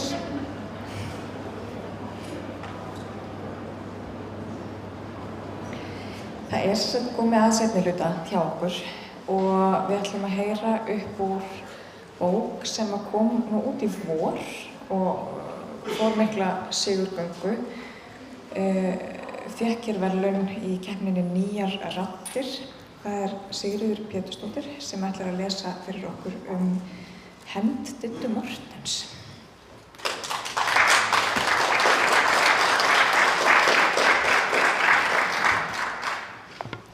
Það er örugglega að lækka þetta. Ég þarf alltaf að lækka mikrofóna allstaðar eða hljóðnema. Ég er svo lítil. Hver kann? Þú? Ég á náttúrulega að kunna þetta. Mér finnst ótrúlegt að þú þurfa að lækka eftir mig. Já, náttúrulega því ég er dvergur. Alltaf því. Já, þetta er hún Didda Mortens og hún fór að sækja á mig fyrir nokkrum árum og ég ákvað að senda þetta handrit inn í keppnina. Athugaði fyrst svona ætlaði að sé aldurstakmark í keppni sem heitir Nýjar raddir og las reglurnar mjög nákvæmlega og það var ekkert aldurstakmark. Þannig að ég bara, já, ég læt vaða. Ég fór að skoða bækurnar sem hefðu unnið áður og þær voru allar eftir fólk sem var svona 20-30 mest. En ég læt vaða. Og Didda Mortens, hún er dálítið rosaleg kelling. Hún sem sagt er 60, þannig farið að leiðast alveg rosalega lífið. Börnin eru öll farin að heiman og eiginmaðurinn er alltaf alveg dauðþreyttur, hann er úrvinda. Ferillinn hennar sem leikona er alveg farin í vaskinn og hún hefur lítið að gera heima. Hún sinnir tengdamömmu sinni sem er svona meira eins og mamminar, því hún er svo eina sem hún á að þannig. Börnin eru í útlöndum og svo hangir hún á netinu, mjög mikið. Svo mikið að hún fer að tala við gervimenni og grípur til alls kyns undarlegra ráða. En ég ætla að lesa fyrir ykkur fyrst byrjun bókarinnar og svo gríp ég aðeins þegar komið lengra inn. Miðjanótt vaknaði ég til að pissa. Á leiðinni á baðherbergið framkallast myndir af því sem geti birst ef ég lyfti setunni. Rotta, snákur eða fóstur. Í fyrstu fannst mér þetta svo óhugnanlegt að ég þorði varla að setjast. En nú er ég búin að lifa svo lengi í félagi við sjálfa mig að ég kippi mér ekki lengur upp við kvikmyndir hugans. Þessi óþverri í klósettinu væri sennilega fínasta byrjun á sakamálaþætti. En í mínu lífi eru engir glæpir. Ekki þannig. 9 ára gömul hnuplaði í hárspennu í Amaró en síðan hef ég varla gert neitt hættulegt eða spennandi. Kona eins og ég, svona rétt 60, væri hið fullkomna burðardýr og gæti án efa efnast vel á stuttum tíma. Þá sjaldan ég á leiðum flugvelli hef ég tekið eftir að tollverðirnir gjóu ekki einu sinni augunum til mín. Töskurnar myndu renna í gegn úttroðnara fíkniefnum. Siðferðislega myndi það þó trufla mig. Ekki vildi ég hafa á samviskunni að fallegt ungmenni tæki of stóran skammt og færi langt fyrir aldur fram. Hugsa sér allar þessar stóriðu stúlkur með vel snirtar augabrúnir og mjallhvítt hár, þessar sem lýst eftir í fjölmiðlunum. Og svo eru strákarnir alltaf í íþróttafötum. Hvers vegna ætli það sé? Auðvitað myndi ég ekki láta verða að þessu, enda auglýsir maður ekki á samfélagsmiðlum eftir eiturlyfjabarónum til að vinna fyrir. Ekki hef ég hugmynd hvernig fólk kemst í slík uppgrip. Stundum læt ég mér detta í hug að prófa eitthvað nýtt. Ég hef verið í bókaklúbbi, stundað zumba, gengið á fjöll og farið í sjósund. Ekkert af þessu höfða sérstaklega til mín. En það hefur verið skárra að hafa eitthvað við að vera. Eitthvað til að dreifa hugan. Svo fer hún að gera þessar æfingar með að skrifa á netinu og hefna sín og svona, en ég ætla ekki að lesa það fyrir ykkur. Nei, ykkur bara það. Heldur ætla ég að grípa niður, hún er svona aðeins að færa sig upp á skaftið að fara út og fara bara út ein. Búin að fara einu svona á barinn, svo langar hún svo mikið til að syngja í karaoke að hún fer aftur á barinn. Og hún hittir þar strák sem er fyrrverandi bekkjarbróður eins sonarinnar og hún er búin að hitta aðeins áður í bókinni, hann heiti Héðinn. búin að spjalla með að hún fór í fyrri barferðina, svona svo þið vitið að því. En svona að gefnu tilefni þá ætla ég að segja að enginn af vinum svona minna hefur reynt við mig. Það er merkilega mikið af fólki á barnum á miðvikudagskvöldi. Ég átti þó von á fleirum á mínum aldri. Í morgun sá ég á netinu að það mikilvægasta til að halda sér ungum væri að ögra sér reglulega, gera eitthvað nýtt. Helst eitthvað sem að maður væri dauðhræddur við. Hjartað sló vissulega hraðar en venjulega. Þó ég væri búin að æfa emotions vel, var meira en að segja það að syngja fyrir fram á fólk í fyrsta skipti í áratugi. Og enginn til að hvetja mig áfram. Ég ákvað að segja hvorki Ellan í krökkunum frá því hvað ég ætlaði að gera. Þá var ekkert mál þó ég gugnaði á því. Nema náttúrulega ef einhver tæki söngin upp og setti á netið. Hvað ef ég næði ekki háutónunum og það fara og brjála flakk á netinu? Ég hefði ekki hugsað út í það. Þá yrði ég kettlingin sem allir var að flissa að og krakkarnir mínir myndu skamma sín. Ég skelli í mig 3. glasinu af Cosmo, naga appelsínubörkin í stresskasti. Einhver hefði nú getað tekið þá fáránlegu hegðun upp og sett á netið. Gömul kettling að naga appelsínubörk innan fullt á ungu fólki á bar. Ég varð að hætta að hugsa svona. Þetta yrði allt í lagi. Auk þess myndi engum detti í huga að taka söngin minn upp. Fólk tók bara upp vídeó þegar vinir þeirra voru að syngja.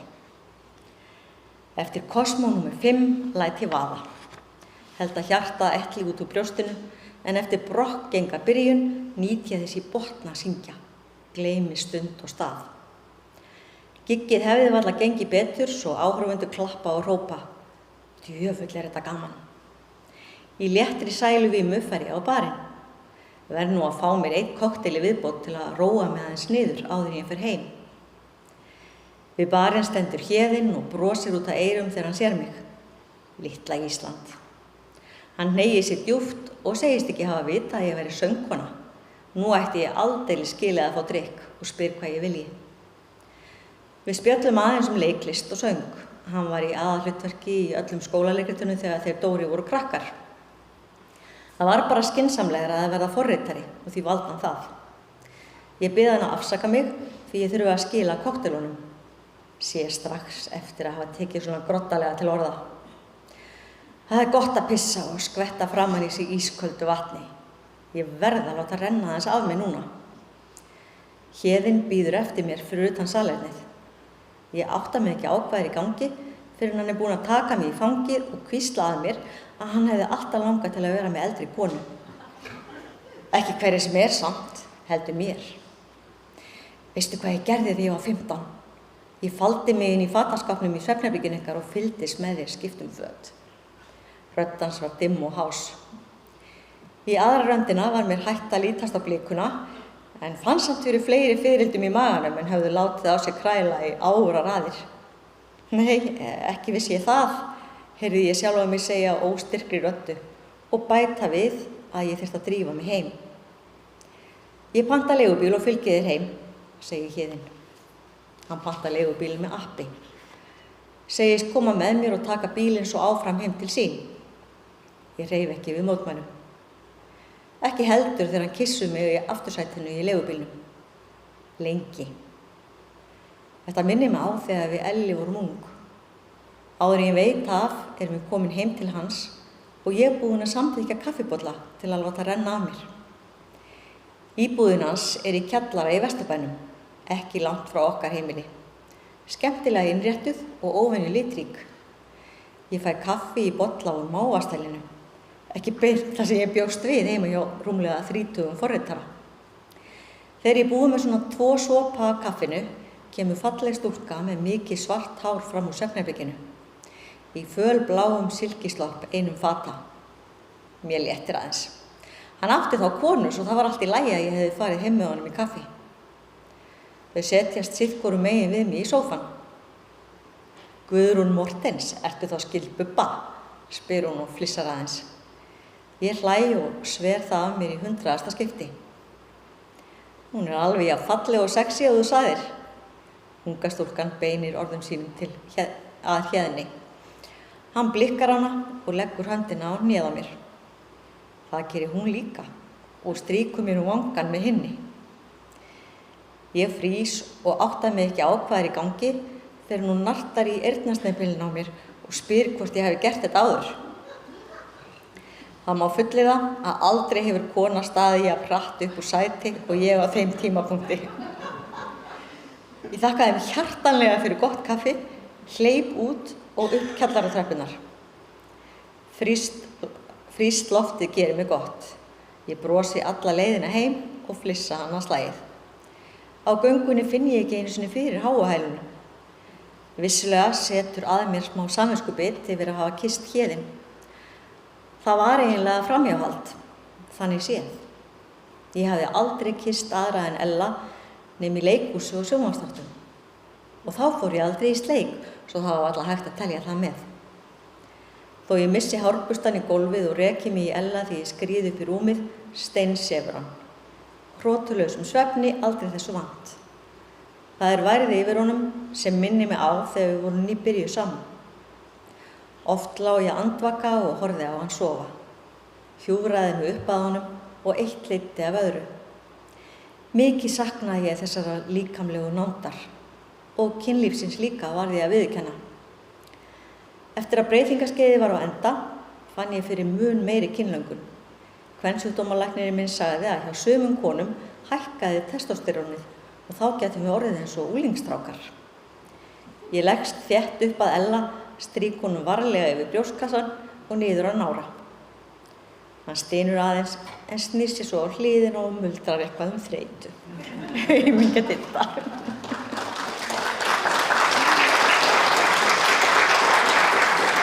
Takk kærlega.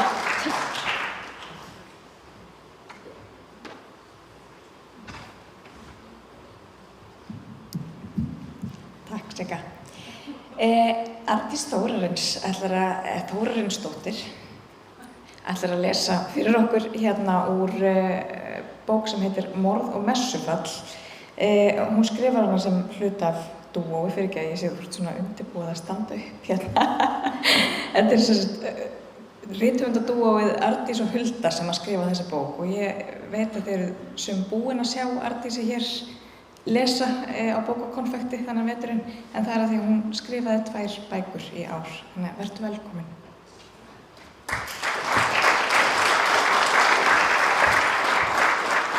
Góða kvöldið. Já, ég er einmitt hérna, ég er kynslóðabölið persónugert hérna. Ég sendi æskulíðnum bók hrun siðmenningarinnar, en við Hulda skrifum svona létt og skemmtilega glæpasögu fyrir okkur, þannig að þú veist, við getum haft það næs. Hulda Sigrún Bjarnadóttir er sem sagt kollegi minn og við skrifum þessa glæpasögu og ég ætla bara að lesa blábyrjunin á henni. Við erum fjarskalega lánsum hér í kirkjunni, sagði presturinn ábúðafullur. Við höfum alltaf laðað að okkur afburðafólk. Það er nefnilega þannig, væna mín, að gott fólk laðar til sín gott fólk. Sif satt bein í baki, reyndi að muna allt sem átt að muna í atvinnuviðtölum, kinkaði kolli og reyndi að líta út eins og gott fólk sem laðaðist að sér að reyni. Nei, og hún beit á jaxlinn til að hrista af sig þessi óheppilegu hörningatengsl og reyndi að láta skakt bindi pressins ekki trufla einbeitinguna. Út gluggann á bakvið sér að reyni sá hún kirkjuna, aðeins spölkort frá safnaðarheimilinu, litla hvíta byggingu með kubbslegum litlum turni. Kirkjuna sem gat orðið kirkjan hennar ef allt gengi vel. Nú, trúarheitin hér í holtinu er slíkur að til okkar hefur kallast mikilvægt fólk úr atvinnulífinu. Séra Reynir brosti út að eyrum. Ég reikna með að þú kannist við hann, Kormák Austfjörð. Sif íhugaði að þykjast kannast við téðan Kormák en ákvað svo að það geti skapað meiri vandræði en það myndi leysa. Ég held ég kannist við nafnið, sagði hún, en kem ekki alveg fyrir mig. Reynir brunaði áfram eins og eimreið á fullum dampi. Á aðeins nokkrum mánuðum get ég sagt þér hefur hann Kormákur orðið algjör lykil maður hér í sókninni, enda hefur hann aldeilis ýmsa kunnáttu sem við lærum ekki í guðfræðideildinni. Hullreyndur maður. Já, sagði Sif varlega, einmitt. Hvað sagðir hann gerði hérna? Ó, hann Kormákur minn, hann er allt í öllu, sagði séra Reynir kátur. Hann hallaði sér yfir borðið og spennti greipar. Það væri nær að spyrja hvað hann gerir ekki. Hvað gerir hann ekki? Spurði Sif. Já, hann giftir ekki og jarðar ekki, sagði séra Reynir, hvorki ferminn né skýrir, en það bara spurning pappírana. Ég get trúaði fyrir því hann Kormákur myndi alveg hiklaust geta afgreitt þessi mál með miklum sóma. Sif kinkaði kolli en engu nær. Hann Kormákur hefur alveg einstakri og ósérhlífni helgað frítíma sinn kirkjunni. Hann orðinn þér að segja ómissandi í öll okkar starfi. Frítíma, spurði Sif, hann þá í sóknarnefnd eða hann sjálfboðaliði? Sjálfboðaliði, spurði séra Reynir hneykslaður. Hann Kormákur?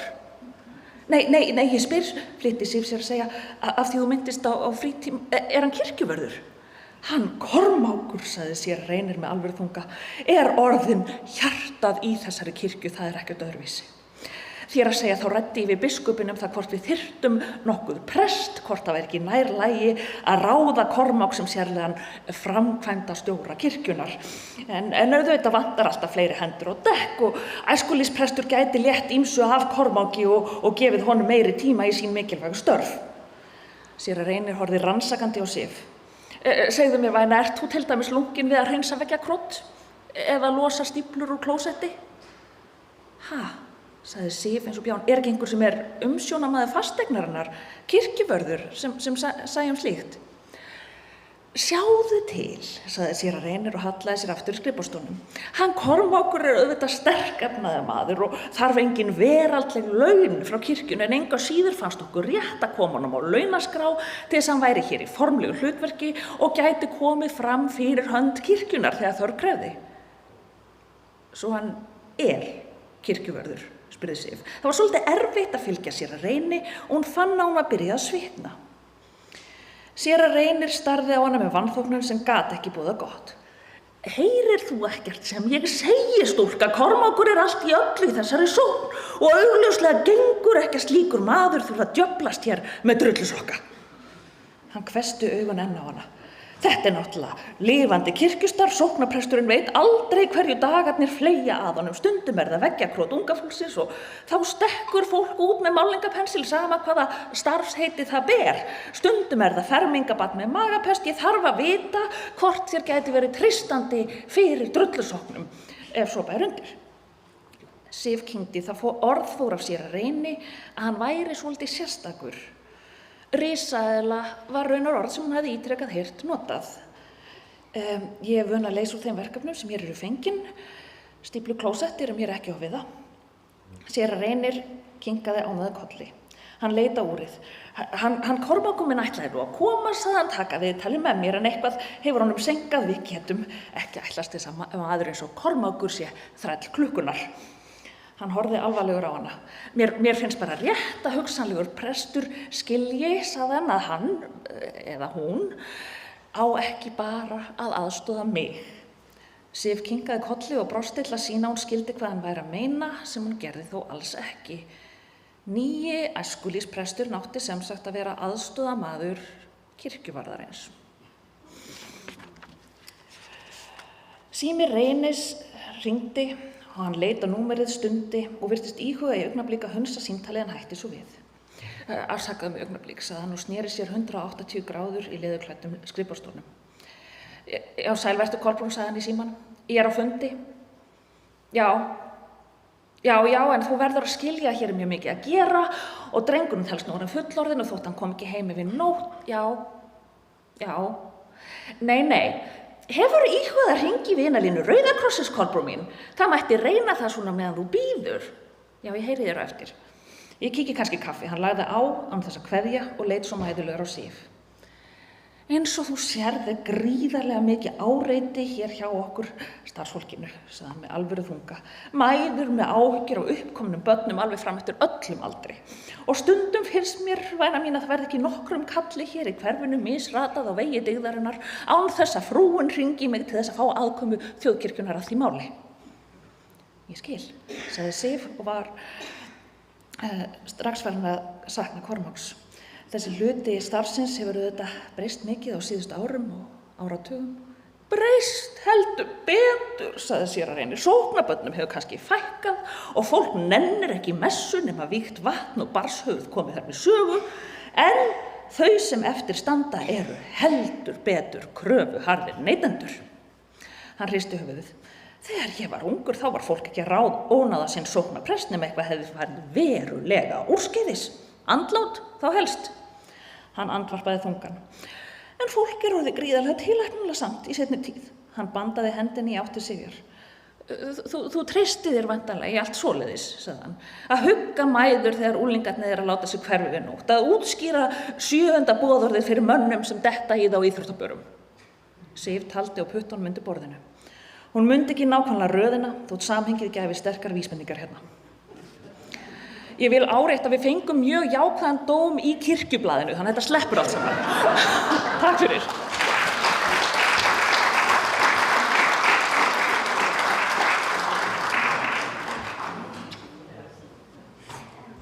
Takk Arndís og ekki síst fyrir einhvern veginn að fullviss okkur að við séum ekki að taka þátt í einhverju guðlasti hér í kvöld. Guðmundur Andri Thorsson ætlar að lesa fyrir okkur næst upp úr ljóðabókinni Dans jaðrakansins. Gjörðu svo vel.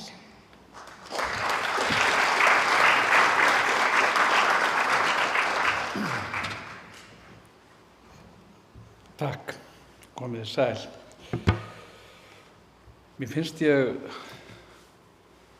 eins og ég hafi hitt þennan prest. Það kom hérna fram áðan hjá Tómasi Sóga það var vísað í stelpu sem fannst leiðilegt í skólanum að því það var svo mikið ljóð hesta og blóm.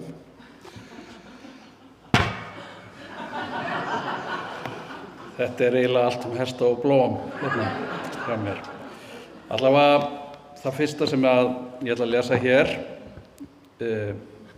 best að hafa símann kláran, ég verð ekki mínútu lengur en 10 mínútur. Baldursbrá og bros. 2 hrafnar standa og mæna forvitnir á hest sem hefur í hyggju að halda yfir þeim ræðu. Fífill í túni, aldrei fegurri en nú, baldursbrá og bros. Gaddavír í grennd deilir með njólum áformum rispur í himinbláman, melgresið ymjandi af búsæld, en Máríuerlan segist flogin í veg. Golan vinveitt á kinn, baldursbrá og bros. Þetta eru svona stemningar af Álftanesi svona aðalega,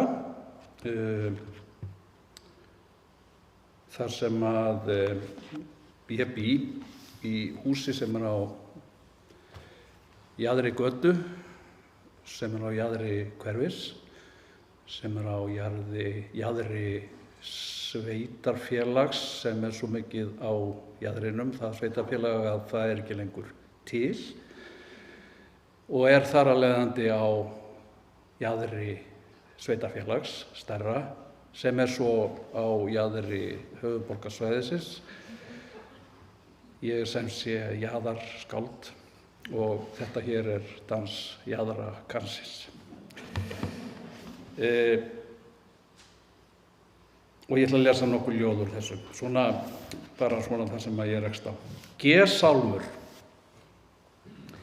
Ég heyri stundum baukið í þér þegar haustar í sumartrjám. Horfa á þig stokkar strá, breyta hjart í lauf sem fellur. Þú býrð í tilgangslausri gleðinni og ég sé hversu vel þér hefur tekist upp þegar jaðrakaninn dansar á staurnum. Ég ekki viss að þú búir í gasbindinu og þú ert örugglega ekki í gaddavírnum. Kannski þú sért í gjaldheimtunni svona á þinn hátt og í glötuninni með okkur þegar illa gengur og grátinum. Þú býrð hvað sem öðru líður í gáskanum gula, í fíblum og sóleyjum. Og ég dáist að því hvernig þér tekst að semja öll þessi lauf, flipuð, tent og fjaðurstrengjótt og leika á vindhörpuna fyrir dansi jaðrakansins.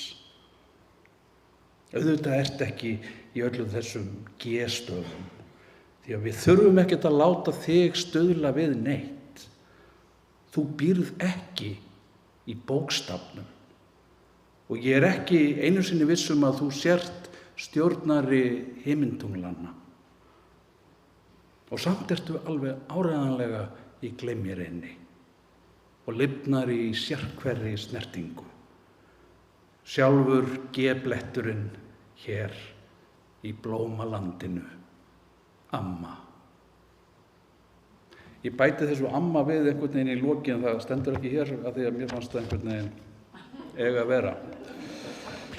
Þetta var þetta ljóð heitir G-sálmur en gæti kannski allt þess heitið Guðspjallið skrifaði Guðspjallamaðurinn Megas. Ljóð á Jónsmessunótt.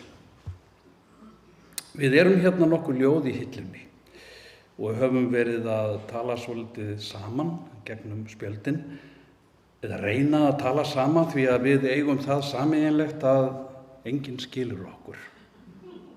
Og við skiljum okkur eiginlega ekki sjálf. Og það er ekki auðvelt að tala saman þegar þannig háttar. Við skiljum ekki hvert annað og enginn skilur skáldið sem samd okkur öll. Við erum hérna saman í hillunni, nokkur óskiljanleg ljóð, ofin úr ótal kendum og satt að segja er ekki margt að gerast hjá okkur. Við vorum samin og getum þakkað skáldinu fyrir það, svo sem, en það er ekki margir sem les okkur. Handfjalla bækurnar þar sem við hvílum milli spjalda í hillunni. Það er eins og við séum að einhverju leyti enn ósamin í hillunni. Við munum ekki alltaf sjálf hvað við erum. Okkur grunar að skáldið sjálf myndi ekki skilja okkur þó að hann gæfi okkur gaum. Við höfum aðeins verið að reyna að tala saman hérna í hillunni nokkur ljóð og þó að okkur gangi ekki vel að skilja hvert annað eða sjálf okkur, þá er þó eitt sem við skiljum öll og vitum öll, en það verður aldrei fært í orð.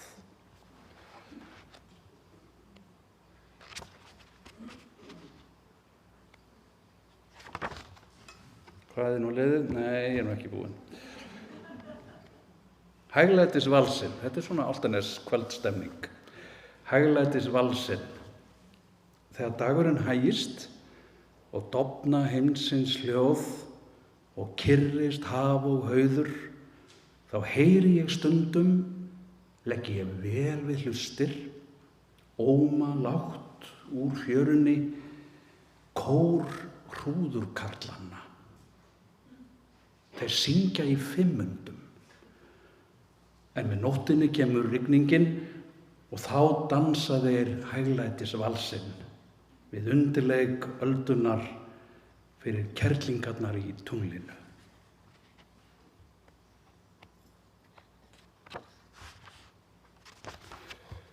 Meinið er að ég er með svo marga miða því mér finnst þetta allt svo gott hjá mér.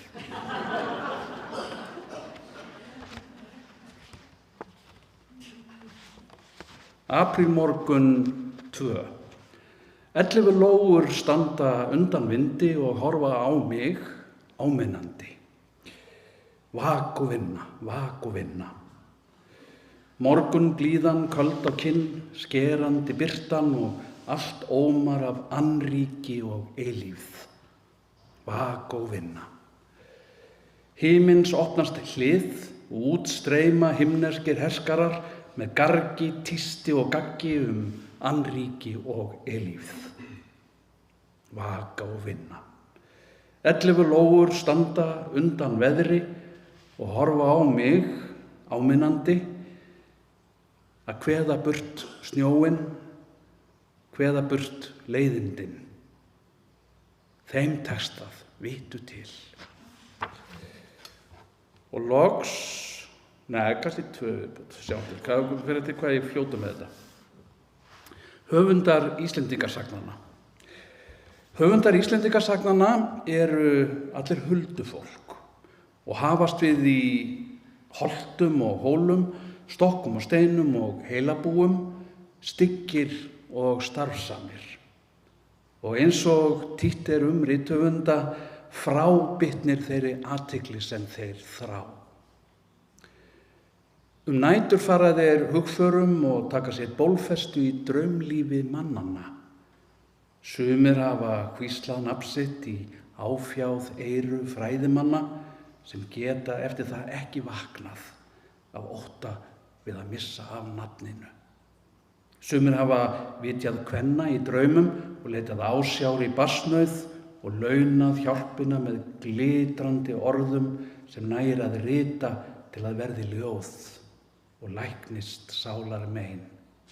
Sumir koma glugga og ljóða ástir og æra villta óra mannfólksins.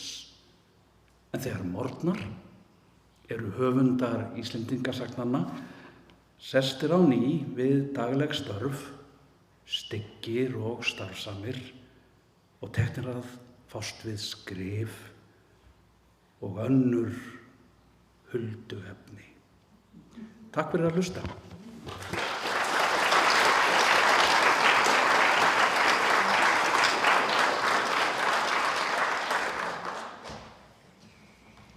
Takk, Guðmundur Andri.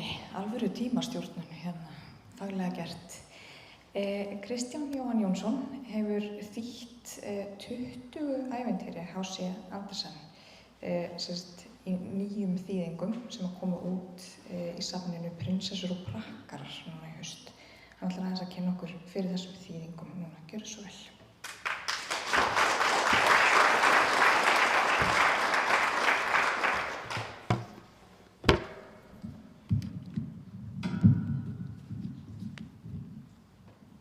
Ég heyrist ekki sæmilega til mín svona. Gerir mig viðvart ef það er ekki. Ég vona að þetta séu nákvæmlega 10 mínútur. Ég mældi þetta nú, það geti held að passi. En ég ætla að lesa fyrir ykkur ævintýri sem gerist í höll keisarans í Kína. Hún er öll úr postulíni og þangað koma ferðamenn og skrifa alla dýrðina og allir skrifa þeir að dýrmætasta eign keisarans sé næturgalinn. Svo bar það við einu sinni að keisarinn fór að lesa bók. Og það stóð í bókina og hann vissi ekki hver næturgalinn var. Hvað á þetta þýða, sagði keisarinn. Næturgalinn, ég veit ekkert hann. Er slíkur fugl hér í mínu keisaradæmi og meira að segja í mínum eigin garði. Þetta hef ég aldrei heyrt. Ýmislegt þarf maður að lesa sér til Hann kallaði svo hirðgæðing sem var svo göfugur að ef lægra settir voguðu sér að yrða á hann, sagði hann bara pff. En það þýðir náttúrulega ekki neitt. Hér á að vera stórmerkilegur fugl sem kallast næturgali, sagði keisarinn. Það er sagt að hann beri af öllu öðru í ríki mínu. Hvers vegna hefur enginn látið mig vita af þessu? Ekki veit ég til að þetta hafi borið á góma, sagði hirðgæðingurinn. Hann hefur aldrei verið kynntur fyrir hirðinni.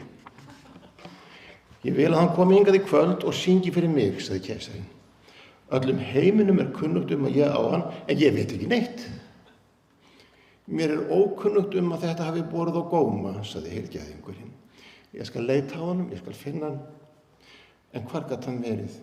Hirðgæðingurinn hljóp upp og niður alla stiga gegnum sali og ganga. Enginn þeirra sem hann hitti hafi heyrt minnst á næturgalann. Svo hirðgæðingurinn hljóp aftur til keisarans og sagði að líklega væri þetta bara þvættingur í þeim sem skrifuðu bækurnar. Yðar keisaralega tign ætti ekki að trúa því sem skrifað stendur. Það eru uppáfyndingar og svokallaður svartigaldur eða fítonslist. En bókin sem ég las þetta í, sagði keisarinn, var mér send af hinum stórkostlega keisara í Japan. Svo að þar getur ekkert verið ósatt.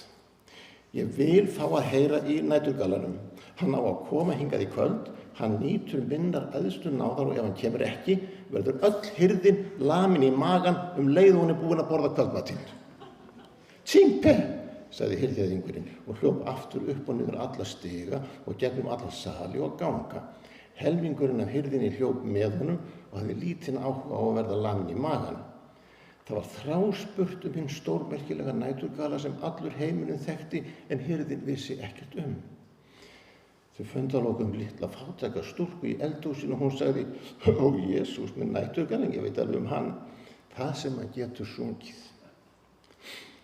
Á hverju kvöldi fæ ég að taka svolítið að leifum af matborðinu og færa vesnings móður minni sem veik. Hún á heima niðri við ströndina í bakaleiðinni.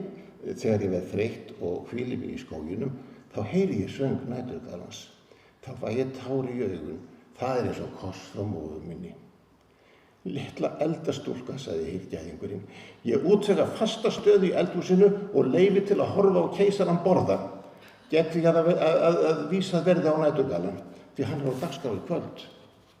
Svo fóru þau öll út í skóginn þar sem næturgalinn var vanur að syngja. Hálfhirðin var með í för. Þau höfðu gengið nokkra hríð, heyrðu þau kú baula. Ó, sagði einn hirðsveinninn, þarna hann. Það magnað hvað svona lítið dýr getur verið raddsterkt. En ég hef áreiðanlega heyrt þetta hljóð áður. Nei, þetta baul í kúnum, sagði litla eldastúlkan, við eigum langa leið eftir. Stuttu seinna kvökuðu froskar í tjörn. Dásamlegt, sagði kínverski hallarprófessorinn. Nú heyri ég í honum þetta hljóman eins og litla kirkjuklukkur.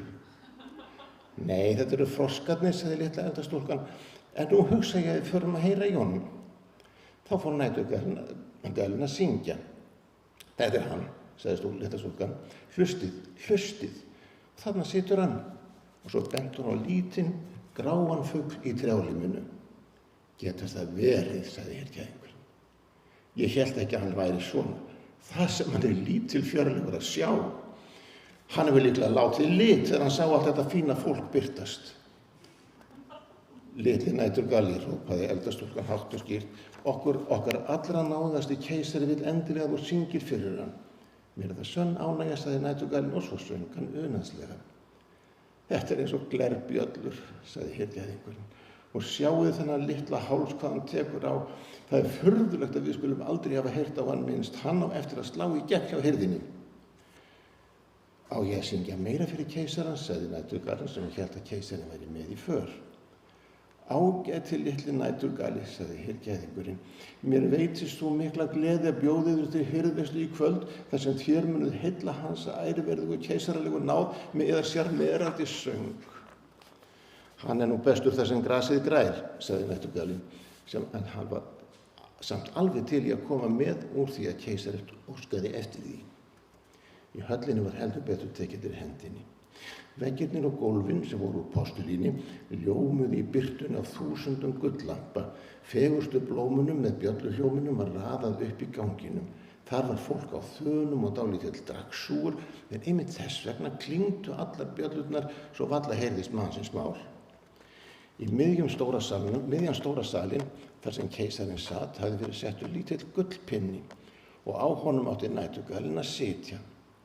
Hirðin var öll mætt á staðinn og litla stúlkan fékk að standa bak við hurðina úr því að hún var orðin fastráðin eldastúlka. Allir voru komnir í sparifötin og allir störðu á litla gráa fuglinn og keisarinn kinkaði til hans kolli. Næturgalinn söng svo yndislega að keisarinn fékk tár í augun og þá söng hann enn betur, snart hjörtun og keisarinn var svo glaður að hann sagði að næturgalinn mætti eiga annan gull inn í skóinn sinn og hengja hann hálsinn. Næturgalinn afþakkaði það og sagði að sér væri fullaunað. Ég sé tár í augum keisarans og sá fjársjóður öðrum meiri í mínum augum. Tárum keisara fylgir kynlegur máttur. Guð veit að ég hef fengið ríkuleg laun. Svo söng hann áfram sinn fagra, blessaða söng. Þetta ástúðlegasta koketterí sem ég veit sagði kvenfólkið og svo settu þær vatn í munnin til að geta kvakað eins og þegar einhver ávarpaði þær. Þá fannst þeim að þær væru næturgalar. Jafnvel þjónarnir og herbergisternurnar létu það berast að þau væru sátt. En það segir sína sögu því engum erfiðara að gera til hæfis en einmitt þeim. Og næturgalinn gerði eitthvað smáræðis lukku. Það var ákveðið að hann yrði við hirðina, fengi sitt eigið búr, en mætti fara út úr því og í skemmtigöngu 2 á dag og 1 sinni á nóttu. 12 þjónar fylgdu honum og allir með silkiþráð sem bundinn var fótinn á honum og héldu fast í hann. Göngutúrarnir voru ekkert skemmtilegir.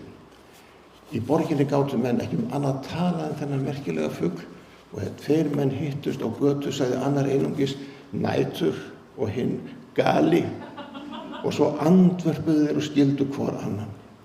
11 kjötkaupmannsbörn voru skýrð í höfuðið á honum þó að það veru hvert öðru laglausara. Dag nokkuð fekk keisarinn senda hann stóran pakka og utan á hann var skrifað næturgali.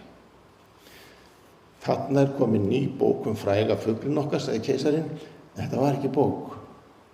Þetta var lítið listaverk í öskju. Næturgali gerður af mannahöndum. Eftirmynd þess sem var lifandi en allur skreytt úr demöntum, róðarsteinum og safírum. Ekki hafði fuglinn fyrr verið trekktur upp en hann söng eitt af þeim stefjum sem raunverulegi fuglinn söng og þá gekk stélið upp og niður svo að glampaði á gull og silfur. Hálsinn á honum hékk svolítið borði og á hann var skrifað Næturgali keisarans í Japan fátæklegur í samanburði við þann sem keisarinn í Kína á. Þetta indælt, sögðu allir í höllinni og sá sem kom með smíðaða fuglinn fekk þegar í stað titilinn yfir keisaralegur næturgalaberi. Nú verða þeir að syngja saman, haldið að það verði aldeilis tvísöngur. Svo urðu þeir að syngja saman en það gekk einhvern veginn ekki því raunverulegi næturgalinn söng með sínu nefi en handgerði fuglinn studdist við sívalninga. Hann á enga sök á þessu, sagði spilunarmeistarinn. Hann engar taktfastur og alveg eins og ég tel að hann eigi að vera. Það varð úr að handgerði fuglinn syngi einn. Hann vakti engu minni ánægjans á raunverulegi og var líka miklu ásjálegri, glitraði allur eins og armböndin og brjóstnælurnar. 33 sinnum söng hann eitt og sama stefið og þreyttist ekki neitt. Fólkið hefði gjarnan viljað heyra það einu sinni enn, frá byrjun. En keisarannum fannst að nú ætti næturgalinn sem var lifandi líka að syngja svolítið, en hvað var orðið af honum? Enginn hefði veitt því athygli að hann var floginn út opinn gluggann á vitsina grænum skóga. En þetta ekki endirinn.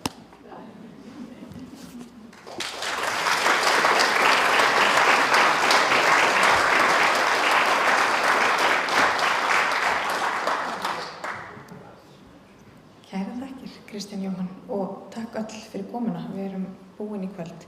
Hér eru samt höfundar ennþá og þau vilja mjög gjarnan árita bækur.